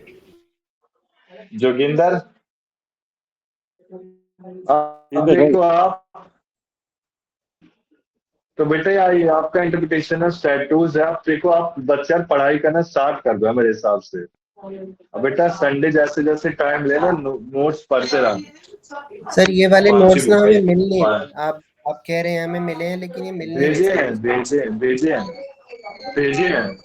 अभिषेक आपके सभी पास है? सभी ग्रुप लॉ में देखो, लॉ ग्रुप में देखो। देखता हूँ यार, मिल नहीं रहे यार। मैं भेज रहा हूँ तुम्हें। देखो आप, ओके भाई।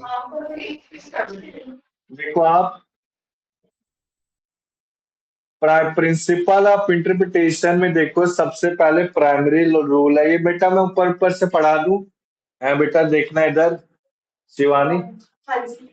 तो देखो प्राइमरी रूल में आपका नेचुरल, ऑर्डिनरी और पॉपुलर है। इसमें कुछ बेसिक प्रिंसिपल्स हैं।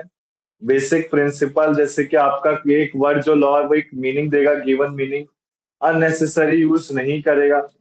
कोर्ट का कोई पावर नहीं है लेजिस्लेट करने में। जब डिस्कस कर रहा था सुप्रीम कोर्ट में, तो state of Himachal Pradesh and Pawan Kumar में क्या पाया गया था कि इंटरप्रिटेशन ऑफ स्टैट्यूट जो कंस्ट्रक्ट कर रहे हैं, वो वर्ड्स के ग्रामेटिकल मीनिंग को बता रहे हैं। क्लियर? बताओ बेटा अभिषेक संदीप जोगिंदर, यहाँ क्लियर है? चलो आगे। ये मैं फिर से बता रहा हूँ जो हमने पढ़ा है, ये ऊपर वही है। मैं क्या करता हूँ देखो, एक कठिन एक्ट लेता हूँ और एक इजी एक्ट लेता हूँ। तो मैं आपके ऊपर छोड़ देता हूँ, आपको जो पढ़ना है, कठिन पढ़ो या इजी पढ़ो, मेरा सर दर्द नहीं बेटा। ठीक है ना? मैंने पढ़ा दिया, अब कठिन पढ़ा लो, पहले इजी पढ़ा देना, मैंने सीखे। So basically mischief and hidden rule, ये बेसिकली श्योर। देखो जो मैं नोट्स भेजूंगा ना बेटा, LLB first second third year, so मैं थोड़ी वर्क और कर रहा हूँ। अब मैं इसको गूगल ड्राइव में कन्वर्ट करने की कोशिश कर रहा हूँ कि जो सारे नोट है एक कंसाइज गूगल ड्राइव के एक लिंक में रहेंगे, ठीक है ना? तो ये आपको मैं एलएलबी थर्ड ईयर जब आपकी क्लास एंड हो जाएगी, वो एक लिंक प्रोवाइड कर दूंगा। उस लिंक को जैसे आप क्लिक करोगे तो फर्स्ट ईयर का आइकन आएगा, सेकंड ईयर का, थर्ड ईयर का। फर्स्ट ईयर में जाके जो नोट्स डाउनलोड करें, क्योंकि यार बेटा देख क्या है, फ्यूचर आपका अनसर्टेन होता है, मोबाइल आपका भी अनसर्टेन है, मोबाइल टूट गया, कुछ भी हो गया, तो लिंक आप अपने मेल आईडी में भेज देना। कल को आप कभी भी किसी भी किसी भी स्टेज में अपने लाइफ के उस लिंक से नोट्स को पा सकते। ठीक है अभिषेक? हाँ, लैपटॉप में सेव करके कर लो, कोई दिक्कत नहीं। बताओ अभिषेक, सही है कि गलत है ये चीज? अभिषेक संदीप, गुड आइडिया। सही है सर। मैं हर चीज सोच समझ के चलता हूँ बेटा, ठीक है ना? मिल गए, ठीक है, अच्छी बात है।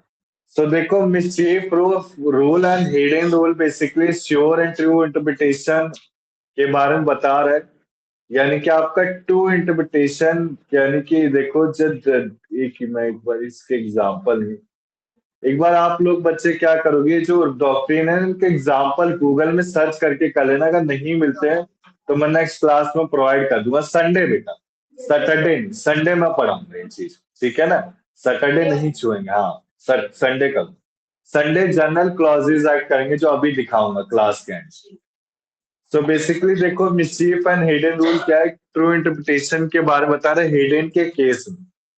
अब इसमें 4 थिंग कंसीडर की जाती है कि कॉमन लॉ क्या होगा। लॉ एक्ट बनाने से पहले कोई डिफेक्ट नहीं होना चाहिए, पार्लियामेंट के पास एक रेमेडी होना चाहिए सॉल्व करने का, और एक ट्रू रीजन होना चाहिए रेमेडी का। इसके बाद देखो आप, एक आपका सुप्रीम कोर्ट इन सौद्रा देवी केस में क्या बोला गया था कि जो रूल है हिडन केस में, वो एप्लीकेबल कब होगा, जब आपका वर्ड्स इन क्वेश्चन एम्बिगियस होगा और reasonable capable of more than one meaning. यानी कि अगर मान लो जब वर्ड आपका डिफिकल्ट है और वो एक मीनिंग से ज्यादा दे रहा है, तो हम क्या अप्लाई करेंगे, हिडन रूल को अप्लाई करेंगे। इसके बाद देखो, रूल ऑफ रीजनेबल कंस्ट्रक्शन, तो बेटा प्रीवियस ईयर क्वेश्चन आ रखा है ये, एट रियस मैगिस वेलिक क्वाम पेरिट। मैं मतलब प्रोनाउंस कर रहा हूं तो इसको प्रोनाउंस कर लेना। ये आपका एक वर्ड है, ये ग्रीक वर्ड है, ग्रीक वर्ड लैटिन वर्ड जो होते हैं, इनकी इंग्लिश मीनिंग क्या है? इंग्लिश मीनिंग है rule of reasonable construction. So basically subject matter है कि क्या हम अचीव करेंगे। इंटेंशन ऑफ लॉ मेकर, एक ड्यूटी क्या है कोर्ट की, इंटेंशन ऑफ लेजिस्लेचर के बारे में।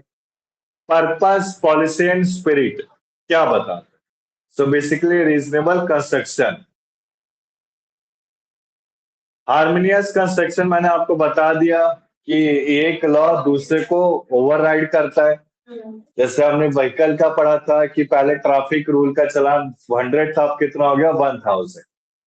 रूल ऑफ प्रेसिडियम जेनेसिस मैंने बता दिया, जो बेटा दे रखे ना, black avoiding inconsistency, same kind same species, ये पढ़ लेना, मैं अभी भी बोल रहा हूँ, ये एग्जाम में आएंगे, ठीक है। So rule of presidium genesis में क्या है, आपका एक अप्लाइड होता है जो ग्रेट क्वेश्चंस, ग्रेट केयर से। इसमें नेचुरल मीनिंग ऑफ वर्ड्स का डिपार्चर होना चाहिए। जैसे हम वही सेम एग्जांपल है, लॉ के बारे में बताया जा रहा है, स्ट्रीट क्रूज के बारे में, तो उसमें व्हीकल में कोई ट्रक नहीं आएगा क्योंकि water based transportation. Other rules में देखो आपका expressive unit assist, express address का वर्ड पढ़ लेना। कॉन्टेम्परेरियस का ये लैटिन वर्ड्स क्या होता है, नोसियस एसोसिएट्स का नोन बाय एसोसिएट्स क्या है। For example plant and trees को क्या बोला जाएगा, इसमें शब्द बुशेज आएंगे। अब जब देखो ध्यान से समझो, प्लांट एंड ट्रीज अलग है, प्लांट एंड मशीनरी अलग है। कोई कॉमर्स का होगा तो बेटा प्लांट एंड मशीनरी बता देगा अच्छे से। बताओ बेटा, दोनों थे कॉमर्स के आप? आप दोनों अभिषेक, संदीप, जोगिंदर आर्ट्स की कॉमर्स? कॉमर्स है सो कॉमर्स। अभिषेक, कॉमर्स है। हाँ वेरी गुड। तुम दोनों बच्चे हो मेरे। अब बताओ कि मैं कॉमर्स का हूँ, सीखे ले, तो बताओ बेटा प्लांट एंड मशीनरी क्या होता है, ये बताओ मुझे। पढ़ा होगा 11वीं में, अपनी 11वीं 12वीं में।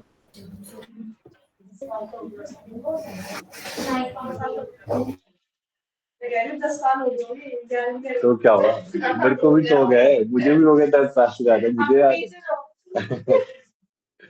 प्लांट एंड मशीनरी ऐसे कोई एसेट है जिसमें मशीनरी में हम कोई वो जो वर्कर आते हैं काम करके जाते हैं, उससे प्लांट एंड मशीनरी कहते हैं। प्लांट एंड ट्रीज क्या होता है, देखो प्लांट एंड ट्रीज अलग है, प्लांट एंड मशीनरी अलग है। ये क्या, कौन सा डॉक्ट्रिन बता रहा आपका, नोसियस एसोसिएट्स, यानी कि जो वर्ड्स एसोसिएटेड होते हैं, जो वर्ड्स जो जिसके वर्ड्स हम उसकी डेफिनेशन को निकाल सकते हैं। जैसे प्लांट एंड ट्री से हम प्लांट एंड ट्री समझेंगे, प्लांट एंड मशीनरी से मशीनरी वर्क समझेंगे। क्लियर अभिषेक, संदीप, ये चीज? या क्लियर है सर। जी सर। आज अभिषेक संदीप का मन है कि जल्दी से जल्दी क्लास खत्म, बस नहीं है ऐसा अभिषेक नहीं, संदीप? ऐसा नहीं ऐसा तो लग रहा है बेटा। तो प्लांट एंड ऐसा मशीनरी नहीं तो सर। बता सकते थे बेटा, ऐसे प्लांट एंड मशीनरी क्यों नहीं बताया मुझे फिर? सर आप क्लास में पूछ रहे थे, मुझे लगा आप उनसे पूछ रहे हो जो बैठे हैं यहाँ पे सामने। आपसे पूछा था मैं। चलो कोई नहीं।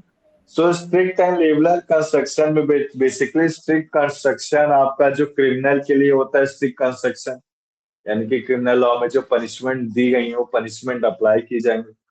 लिबरल कंस्ट्रक्शन में क्या होता है, जो एक जैसे हमारा लीबल एंड सलेंडर, ये बेसिकली आपका डिफॉर्मेशन के 2 टाइप्स होते थे। लॉ ऑफ टॉर्ट में, इंग्लिश लॉ में हमने पढ़ा था। अब लीबल और सलेंडर क्या होता था? लीबल यानी कि जो वर्ड से लिखा है, सलेंडर यानी कि जो मुंह से बोला गया किसी के बारे में कर, to attack on the someone reputation.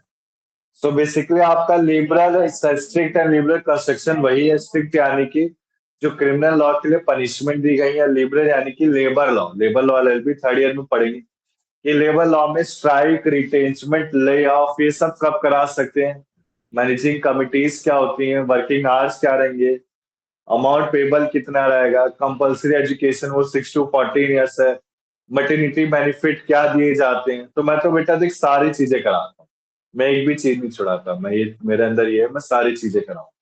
क्या देखो, ज्ञान है, ज्ञान को पूरा लो अच्छे से। अब देखो स्ट्रिक्ट एंड लीगल कंस्ट्रक्शन के बाद है आपका प्रिजम्पशन। सो प्रिजम्पशन क्या है? वर्ड जो स्टेटस है उसको काफी अच्छे से यूज करना चाहिए, कोई वेस्टेड राइट नहीं होना चाहिए। मैं इसलिए आपको पता है गिल्टी माइंड होना चाहिए क्रिमिनल एक्ट के लिए। लेजिस्लेचर को स्टेट ऑफ लॉ के बारे में बताना चाहिए। लेजिस्लेचर कोई अल्टरेशन नहीं कर सकता, अल्टरेशन यानी कि उसमें कोई डिलीशन नहीं कर सकता, एडिशन ही करेगा। लेजिस्लेचर को एग्जीक्यूटिव जुडिशरी की प्रैक्टिस होनी चाहिए। लेजिस्लेचर कंफर्म करेगा पावर, ये मिस्टेक नहीं कर सकता। क्लियर है बेटा ये चीज? अब इसके बाद देखो फिर इंटरनल एंड एक्सटर्नल रूल्स हैं। तो ये वो आपका लॉ लैंग्वेज में title, short title, long title, short IPC, long Indian penal code, preamble जो पर्पस बताते हैं, हेडिंग सब हेडिंग आपको बताइए, मार्जिनल नोट्स जैसे कि supreme court western India theatres limited versus municipal corporation of Poona ने क्या बोला कि मीनिंग जब क्लियर है तो इसमें मार्जिनल नोट का इन्वॉल्वमेंट नहीं होगा। मीनिंग जब आपका क्लियर है तो मार्जिनल नोट हमारा एक अलग से नोट दिया जाता है डेफिनेशन को और क्लियर करने के लिए। इंटरप्रिटेशन ऑफ क्लॉजेस में देखो आप, ये कीज टू इंटरप्रिटेशन है। इसमें आपका एग्जॉस्टिव डेफिनेशन है और एक्सक्लूसिव डेफिनेशन। और डेफिनेशन को आइसोलेशन में रीड नहीं किया जाता है, बेसिकली रीड होता है कंस्ट्रेंट ऑफ फ्रेज में, जो आपका डिफाइन करेगा realise the function of definition to give the precision. Proviso आपका पता है, ये proviso provided that, provided further that. इसके बाद देखो इलस्ट्रेशन को, जिनको एग्जांपल बोलते हैं, जो एग्जांपल क्या देते हैं, मीनिंग ऑफ वर्ड्स को प्रॉपर समझाते हैं। शेड्यूल में आपके शेड्यूल मैंने आपको बता दिया, जैसे आपका ये बीएनएस है, बीएनएस को मैं अभी खैर टाइम तो है, देखो मैं दिखाई देता हूँ आपको। जैसे शेड्यूल की बात करें बेटा, देखो मैंने अगर आज देखो आज की क्लास जो मैं स्टार्ट करूंगा एलएलबी फर्स्ट ईयर की, तो जैसे मैं उनको ऐसे बताऊंगा कि आपका ये जो क्रिमिनल लॉ, ये बीएनएस है, लॉ ऑफ क्राइम। तो ये कब चालू हुआ था? इसका प्रोसेस 2019 में चालू हुआ, कमिटी फॉर्म की गई 2020 में, सबमिट रिपोर्ट किया गया 2000। काफी अच्छे नोट्स है ये निकिता, आप देखोगे ना तो काफी अच्छा लगेगा। मतलब जैसे आज की क्लास में नैना नहीं है, मुझे याद है, तो मैं जैसे अपने आप को हर साल बदल रहा हूँ, अब हर साल नई नई चीजें ला रहा हूँ बच्चों के लिए, कि बच्चों को सहूलियत रहे, बहुत ज्यादा सहूलियत रहे, कि उनको एक तरह से मैं कहूँगा कि क्वेश्चन बैंक और क्वेश्चन पेपर में निर्भर ही नहीं रहना, मेरे नोट्स पढ़ने ही ना, अच्छे नंबर लें। तो इसमें मुझे याद है पिछली क्लास में निकिता ने, वो नैना ने कहा था कि सर देखना बेटा, ये सारे आपके बेसिस ऑफ कंपैरिजन है, दिख रहा है ना संदीप और अभिषेक आपको ये? तो बेटा आपको पढ़ना है, बेशक आपने एलएलबी फर्स्ट ईयर आईपीसी में करा, बट आपको बीएनएस की इंफॉर्मेशन होनी चाहिए। तो मैं नोट्स दे दूंगा, इससे प्रोवाइड कर दिए थे मैंने। उसके बाद क्या क्या डिलीट किया गया है, डिलीशन, ये देखो ये सारे डिलीशन किए गए हैं, ठीक है ना। इसके बाद देखो आप चेंज इन टर्मिनोलॉजी। तो ये थोड़ा मैं बहुत फर्क है थोड़ा नहीं, ज्यादा कुछ नहीं, थोड़ा थोड़ा किया। एक मिनट, हाँ जैसे देखिए शेड्यूल अगर मैं कहना चाहूँ तो ये शेड्यूल है बेटा। जैसे शेड्यूल क्या होता है, दो लॉ को डिफरेंट मीनिंग देता है। बीएनएस का अलग है, आईपीसी का अलग है, ठीक है। तो मैं ये सारी चीजें नहीं कराऊंगा, मैं कुछ जो चेंज है वही पढ़ाऊंगा बस। मैंने दिया इसलिए कि भाई आप बच्चे लोग हो, आप खुद से भी कर सकते हो।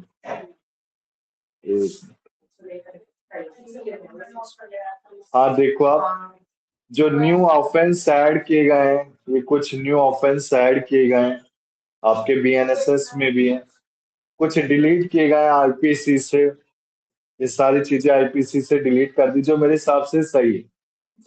इसके बाद देखो, हाँ मुझे याद है क्या, कौन था, नैना, मुझे याद है आज नैना है नहीं।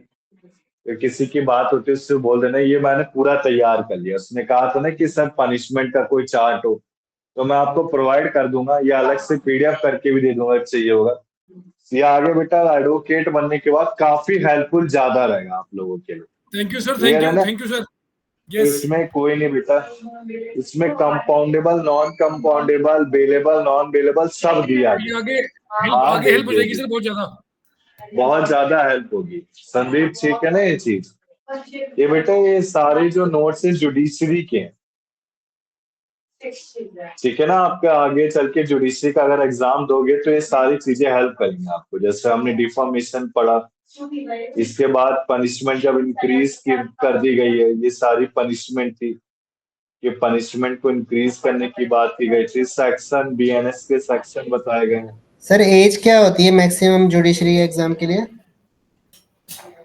अब इतना तो बेटा मुझे भी क्या ध्यान नहीं, ओके, नो एज कितनी होती है मैक्सिमम? 40 इयर्स तक होती होगी, 40-36 इयर्स तक जुडिशरी एग्जाम के लिए। 40 जो 40 है, 40 वही कोटा में थोड़ा रिलैक्सेशन मिल जाए तो बेटा मैं संदीप कहूंगा एक बार दो यार, ठीक है ना, एक बार दो सही रहेगा।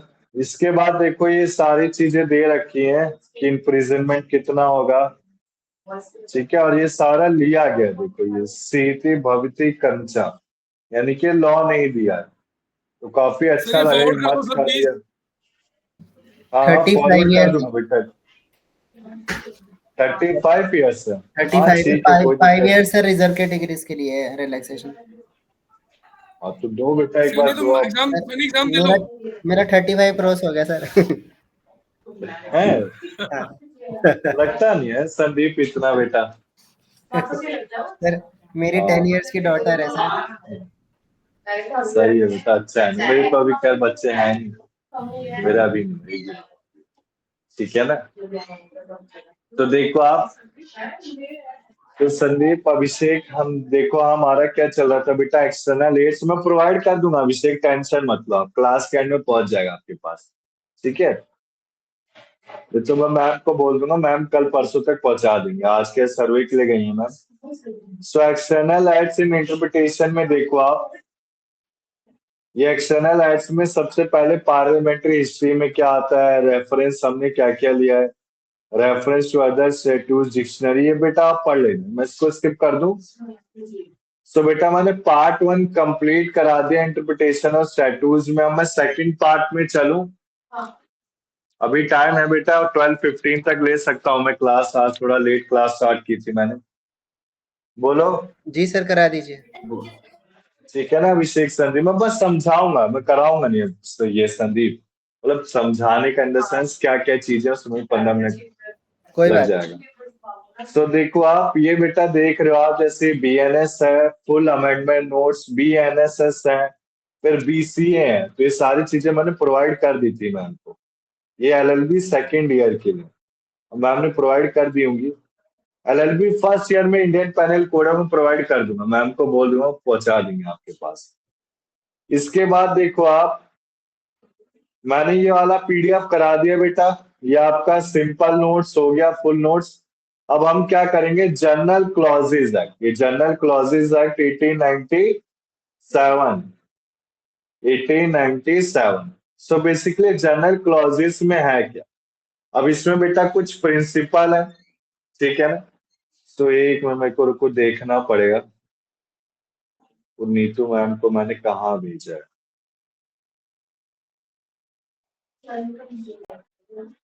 एक मिनट बेटा।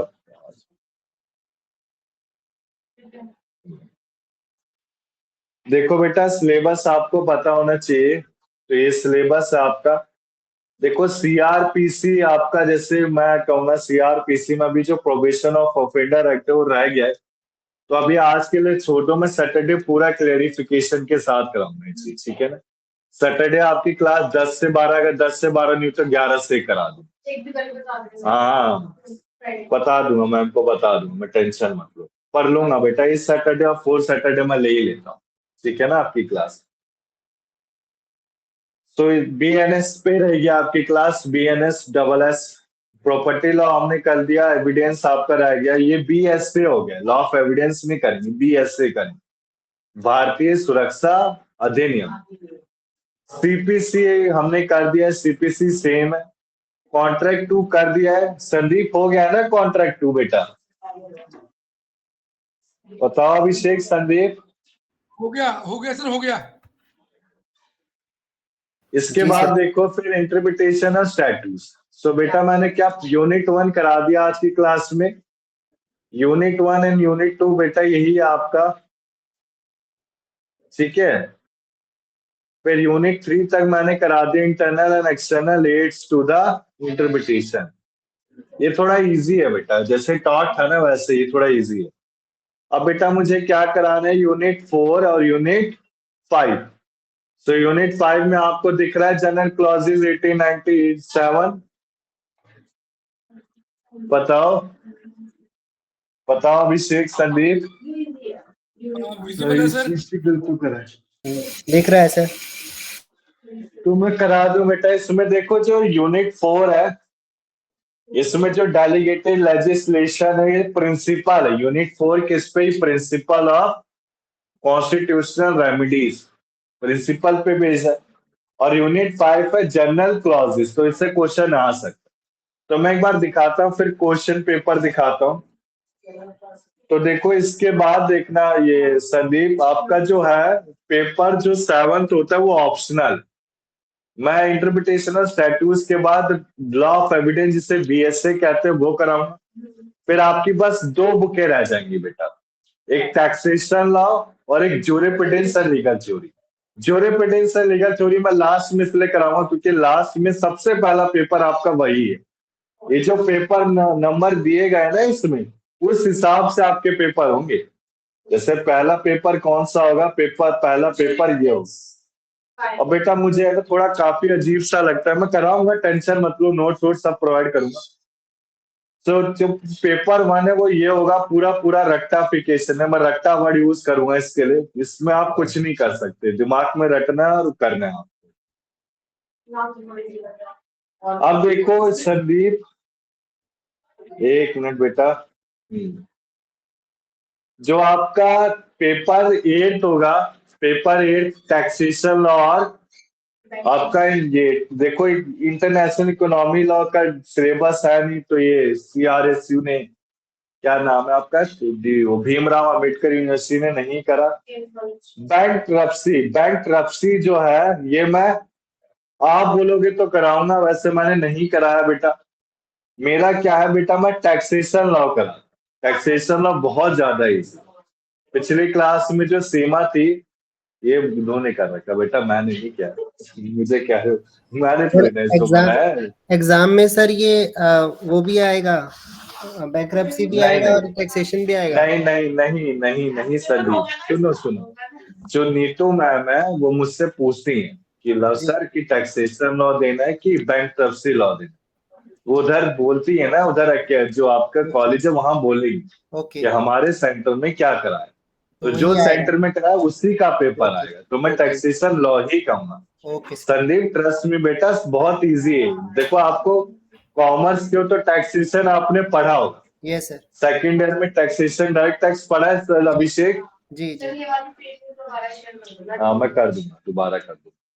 टैक्सेशन लॉ पढ़ा है अभिषेक आपने, 5 फैक्ट्स ऑफ इनकम, आप लोगों ने नहीं पढ़ा बेटा, आप लोगों के लिए, अभी तो हो रहा है हमेशा। आप लोगों को थोड़ा दिमाग के ऊपर से जाएगा, अभिषेक और संदीप को इजी लगेगा।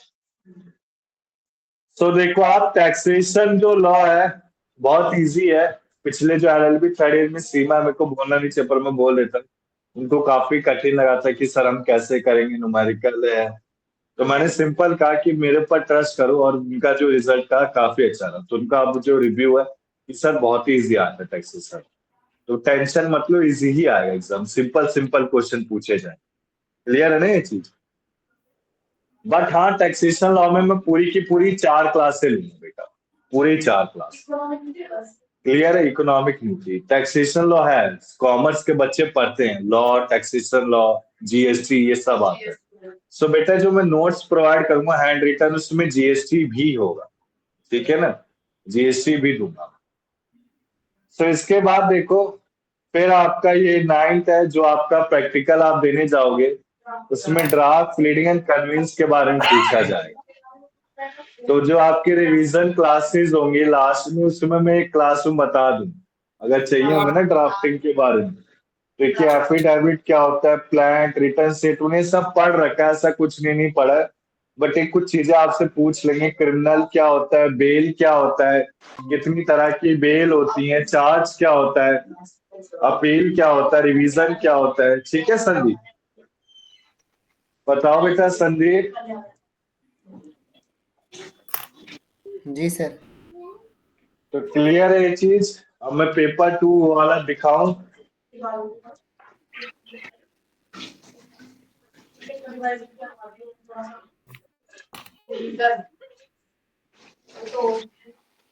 अपने टीचर को तुम लोग निचोड़ लो अच्छे से, और क्या, टीचर तो पूरी माइक चल रहा है, टीचर को निचोड़ लो तुम लोग। अब इसके बाद देखो आप, मैं प्रोवाइड करता हूँ बेटा, ठीक है ये चीज। अब देखो ये नोट्स खोलेंगे हम, इसमें कुछ चीजें डिस्कस करेंगे, जैसे कि प्रिंसिपल ऑफ कॉन्स्टिट्यूशनल इंटरप्रिटेशन। तो इसमें प्रिंसिपल कितने हैं देखो आप, ये प्रिंसिपल दिख रहा है बेटा, ये शायद आपने किया भी होगा, कुछ ध्यान है? बताओ संदीप या अभिषेक के यहाँ से वॉइस बहुत आ रही है।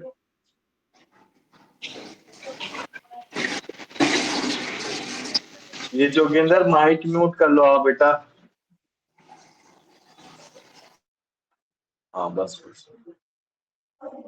बताओ अभिषेक, दिख रहा है बेटा? Sandeep, Joginder, principle of Yes, sir. Constitutional interpretation. So बेटा ये जो 6 पॉइंट है मैं अभी नहीं कवर कर रहा, इसको अभी स्किप करते हैं। अभी जो हम 15 मिनट पढ़ेंगे वो क्या पढ़ेंगे, जनरल क्लॉजेज एक्ट 1897, थोड़ा स्कोरिंग है, इसके बारे में बता देता हूँ, फिर मैं 5 मिनट के बाद पेपर दिखाता हूँ। सो जनरल क्लॉजेज 1897।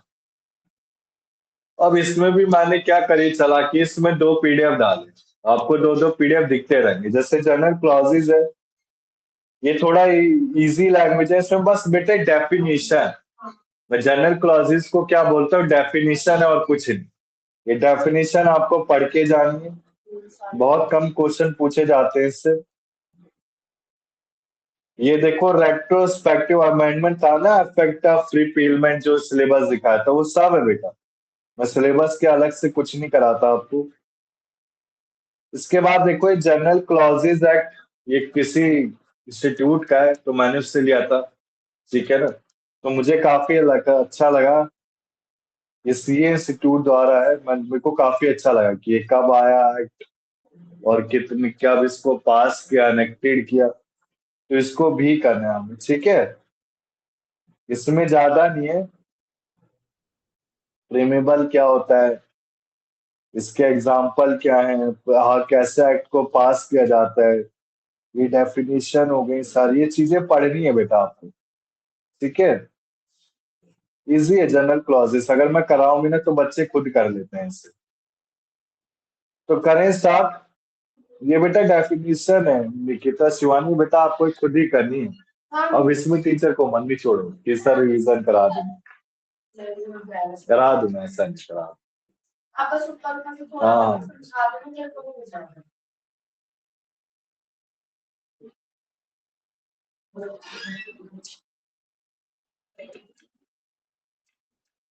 तो मैं बेटा पेपर दिखा दूं क्या अभिषेक संदीप? नेक्स्ट क्लास में खत्म ही करा दूंगा यार इसे। Yes sir. बोलो। जी सर। माइंड में देखो ज्यादा बर्डन नहीं डालना चाहिए ना, अभी ये समझाओ फिर पुराना भूलना स्टार्ट कर दो इसी के लिए। सो नेक्स्ट क्लास में कराऊंगा मैं। इसमें बेटा डेफिनेशन और कुछ नहीं बेटा, आपको भी पढ़ना है यार। देखो आप, ये सारी डेफिनेशन है।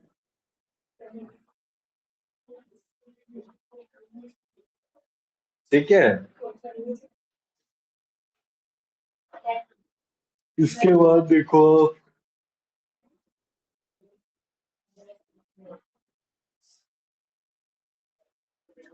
अब जो पेपर हम देखेंगे, पेपर देखते हैं, एक मिनट। पेपर में देखो आप, एक लिंक मैंने प्रोवाइड किया होगा, हाँ ये रहा। याद है बेटा ये लिंक प्रोवाइड था सबको? देखो खुल भी रहा है स्क्रीन में। सो देखो इसमें 2023 के मैंने जो ये है ना, ये साइट चलाता है, ये जो व्हाट्सएप पे नंबर इससे बात की थी इस बंदे से, इस बंदे ने कहा था कि आपकी साइट पे सारे पेपर आते रहेंगे। ठीक है, आप टेंशन मत लो, जो भी पेपर है आपके। सो एलएलबी फर्स्ट ईयर के हैं सारे, सब कुछ इसमें मिलेगा बेटा, आपको खुद से भी ढूंढना है। अब जैसे इसमें बात करें तो एलएलबी पार्ट 2 मिल गए, सारे पेपर हैं। संदीप, अभिषेक, दिख रहे हो बेटा आप? जी सर दिख रहे।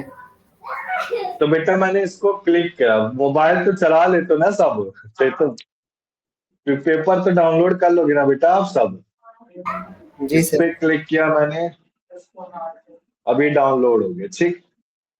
सो डाउनलोड हुआ है कब का? 2023 से 24। क्लियर है चीज? सो देखो क्या क्या ऐड दिए गए हैं। सो मेरे हिसाब से इसका ऑल ऑफ अबो है। मैंने आपको क्या सिखाया है, जब भी एमसीक्यू आए तो ऑल ऑफ अबो लिख दो। प्रोविजो का क्या पर्पस होता है, देखो इजी इजी क्वेश्चन है, ऐसा नहीं कि कठिन कठिन। डेफिनेशन को क्या बोलते हैं, ठीक है ना? इंटरप्रिटेशन या एक्सप्लेनेटरी क्लॉज हेडिंग किसमें कवर अप किए जाते हैं? अरे यार ये क्या खुल गया, साइट खुल गई ना ये। अगर ये नीचे भी लिंक करते हो ना, इस लिंक पे क्लिक करते हो तो भी खुल जाता है। स्पिरिट ऑफ लॉ किसने क्या है? पेपर को सॉल्व कर लेना बेटा। रूल्स ऑफ इंटरप्रिटेशन का है, इंटरप्रिटेशन कौन सा है बताओ बेटा, क्या है 8 का आंसर? बताओ निकिता, 8 का आंसर क्या है? चलो देखो तुक्का कौन अच्छा मारता है। तुक्का क्या करा है भी, नोट्स में दिखा। हाँ वेरी गुड, दिख गया ना? तो मेरे एप्लीकेशन ऑफ माइंड। क्लासेस काफी इफेक्टिव, हाँ इफेक्टिव। मैं ये नहीं कहता बेटा कि मैं आपको 100 में से 100 दूंगा, बट डिस्टिंक्शन से ऊपर तो मैं दिला ही सकता हूँ। ठीक है ना? मेन फंक्शन ऑफ लेजिस्लेटर बताओ Sandeep, main function of legislator का क्या है? बताओ बेटा शिवानी, निकिता, इधर बातें 9th का बताओ आंसर। अभी पता है 3 बॉडीज होती हैं। बताओ अभिषेक, इजी है। To interpret law. लेजिस्लेचर का नहीं बेटा, गलत है। लेजिस्लेचर का पूछ रहे हो? ए, टू हाँ मेक हाँ laws. A, to make laws. A make. Make laws. Parliament क्या हो? हाँ वेरी गुड। पार्लियामेंट देखो लॉ को बनाता है, जी सर। एग्जीक्यूटिव बॉडी एग्जीक्यूट करता है, और जुडिशियल से इंटरप्रिटेट करता है। ठीक।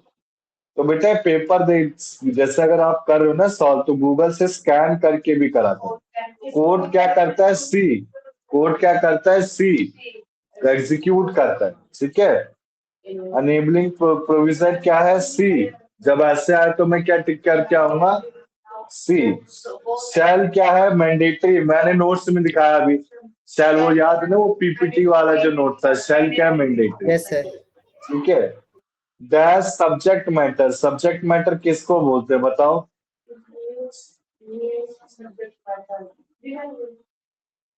ये देख लेना, ऐसे डी है इसका आंसर।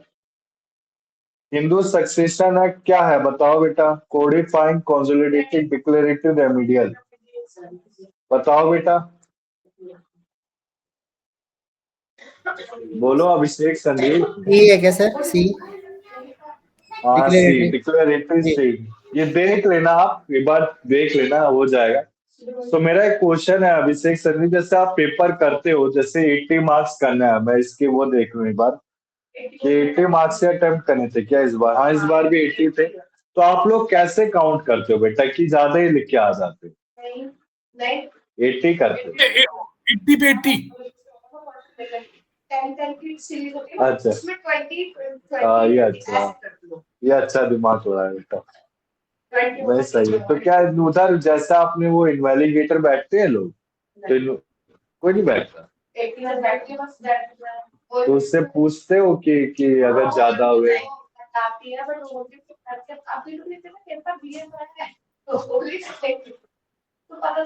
सो देखो आप, जो डॉक्ट्रिन है, जो प्रिंसिपल है बेटा, इसके आर्टिकल्स हैं, आर्टिकल मेंशन है नोट्स में, आर्टिकल्स को कवर अप कर लेंगे। डॉक्ट्रिन ऑफ एक्लिप्स क्या होता है, क्या डिफेक्ट करता है। अच्छा वैसे लाइव क्लास है, प्लीज चीटिंग चलती है बेटा? है? है?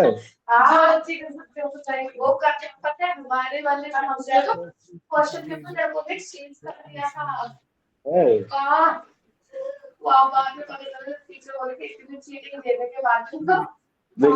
कोई नहीं, कोई नहीं। देखो आप इसके बाद बेनिफिशियल कंस्ट्रक्शन को ए परपोजिव कहते हैं, ठीक है। सो सारे क्वेश्चन बेटा वही है, कठिन नहीं है, इजिली कर सकते हैं आप लोग। रूल ऑफ लॉ क्या है, इंटरप्रिटेशन, कॉन्स्टिट्यूशन, कॉन्करेंट लिस्ट कहाँ से लिया गया है, कितने जज है, मिस्यूज के लिए यूनियन लिस्ट, ये पढ़ लेना बेटा, खुद से भी प्रिपेयर कर लेना। यूनियन लिस्ट, कॉन्करेंट लिस्ट, इसमें क्या है, देखो क्वेश्चन से प्रिपेयर कर लिया। सबसे पहले देखो पीवाईक्यू सॉल्व करने का पर्पस क्या है, हमें आइडिया लग जाता है कि क्वेश्चन कैसा आ रहा है, हमें कैसे प्रिपेयर करना। क्लियर है ना चीज? तो मैं लॉ लूप्स किस में होते हैं, इंटरनल क्या एक्सटर्नल? इंटरनल ही होते हैं वैसे, बोथ। एक बार चेक कर लेना, वैसे इंटरनल लग रहा है मुझे। टैक्स से कौन सा डील करता है बताओ बेटा अभिषेक संदीप? हाँ वेरी गुड, बताओ, जो बताएगा मैं खुश हो जाऊंगा। 49 का आंसर क्या है, A B C D? Civil statute, monetary statute, physical statute या penal statute? Physical sir, B. Very good Sandeep ने, अच्छा P B physical. Physical means yes, fiscal year, physical year. Fiscal fiscal fiscal year, याद है ना? Fiscal year जिसमें budget prepare किया जाता है, वही है। तो ऐसे क्वेश्चन है, देखो थोड़ा माइंड को पजल करने वाले हैं। ऑब्जेक्ट ऑफ एक्ट क्या होता है, प्रीमेबल, सी प्रीमेबल है। तो बेटा आप कर सकते हो, ठीक है ना। अब इसके बाद देखो, रूल ऑफ एसिड जेनेरिसिस कब एप्लीकेबल होता है, जब आपका जनरल वर्ड फॉलो कर रहा है स्पेसिफिक वर्ड, तो ए और बी दोनों, पर ए होना चाहिए, बी बी सॉरी बी। एक बार देख लेना आप इसको बेटा। अब इसमें देखो, याद नहीं चीज कराई थी मैंने कि कौन सा होता है, बताओ कौन सा इंटरनल लीड है, long title, short title, interpretation clause या all of of? Short title, हाँ ठीक है ना। तो ये चीजें हिडन रूल को मिस्चीफ रूल कहते हैं, याद आया ना, मिस्चीफ रूल कहते थे। तो ऐसा नहीं बेटा, जो क्लास आप लेते हो खराब है आपकी। हाई कोर्ट क्या है, पैनल कोड है, रेवेन्यू कोर्ट है, कोर्ट ऑफ रिकॉर्ड है, लोअर पैनल कोर्ट है। वेरी गुड, सीआरपीसी में हमने उसी में पढ़ा, ठीक है। इंटरप्रिटेशन ऑफ स्टैट्यूट्स ओल्ड क्या है आपका, लैंग्वेज में। तो बेटा ये देख सकते हैं आप, देखो कितने सेक्शन है, ये आ गया कौन सा, जनरल क्लॉजेस का। तो ऐसा नहीं कि जनरल क्लॉजेस से नहीं आएगा। ये डॉक्ट्रिन ऑफ एक्लिप्स को क्या कहते हैं, आर्टिकल। ये आर्टिकल सारे मेंशन है नोट्स में, ठीक है। देखो थोड़ा तो कुछ अलग से आएगा, ये नहीं कि मैं जो बोल रहा हूँ वही सब आ जाएगा, हम जो पढ़ रहे हैं। Union list, state list, concurrent list पढ़ के जाना, ठीक है। कहाँ पे, पहले फर्स्ट ईयर में? अच्छी बात है। हिडन रूल कब डिसाइड हुआ था, ये भी पढ़ लेना। हिडन रूल का, हिडन रूल कब डिसाइड किया गया था? हाँ। True meaning of word use किसको बोलते हैं? 100 का आंसर बताओ बेटा। ट्रू मीनिंग, लिटरल को नेचुरल होता है, नेचुरल ऑर्डिनरी, यानी डी कर सकता हूँ। 99 का डी है, 100 का बताओ बेटा संदीप अभिषेक, लास्ट क्वेश्चन। सो मैंने दिखा दिया अभिषेक संदीप। बेटा मैं चाहूंगा इस पेपर में आप इंटरप्रिटेशन। इस हाँ वेरी गुड। मैं चाहता हूँ बेटा इस पेपर में बम फोड़ क्या उधर अंडर आग लगा के आ जाना। सर ये 100 वैसे 100 लव सर एक चीज है, हाँ। सेकंड ईयर इतना आसान नहीं है सर। हाँ मैं बोल यार देख, मैं बेटा टीचर हूँ, मैं जो बोल दिया वही होगा। मैंने जो मैं बोल रहा हूँ LLB थर्ड ईयर इससे भी कठिन है। पता है क्यों कठिन है? क्योंकि उसमें रट्टाफिकेशन है, वो रटना पड़ेगा आपको चीजें। कुछ सब्जेक्ट्स हाँ कुछ है, सब में नहीं, सब में नहीं, उसमें सब में है। तो देखो फाइनल तो थोड़ा कठिन हो ही जाता है यार हर ईयर, ठीक है। रिटर्न नहीं, वह MCQ। आपकी किस्मत अच्छी है, अगले साल तक होगा, पर उसके अगले साल नहीं होगा, ये बोलना मत। उसके अगले साल होगा, न्यूज़पेपर में कहीं पढ़ा था। MCQ बेटा फिर भी सही है, अगर आप उसमें जाओ ना तो उसमें बैंड बज जाती है अच्छे से। तो अभिषेक संदीप जोगिंदर, फिर बेटा आज की क्लास क्या मैं इतना ही रखूं? बोलो। सैटरडे में Yes, sir. टाइम प्रोवाइड कर दूंगा 10 से 12, 11 से। नोट्स आप प्रोवाइडेड है सारे, जो LLB सेकंड ईयर है और वो लॉ ऑफ क्राइम वो मैं प्रोवाइड कर दूंगा मैम को। हाँ वो दोनों प्रोवाइड कर दूंगा, ठीक है बेटा Abhishek Sandeep. Thank you sir. तो आज की क्लास ठीक ठीक है बेटा, आज की क्लास एंड कर दो बेटा, फर्स्ट ईयर वाले वेट कर रहे होंगे। Okay sir. Thank you, bye sir. Bye. ठीक है बेटा, ठीक।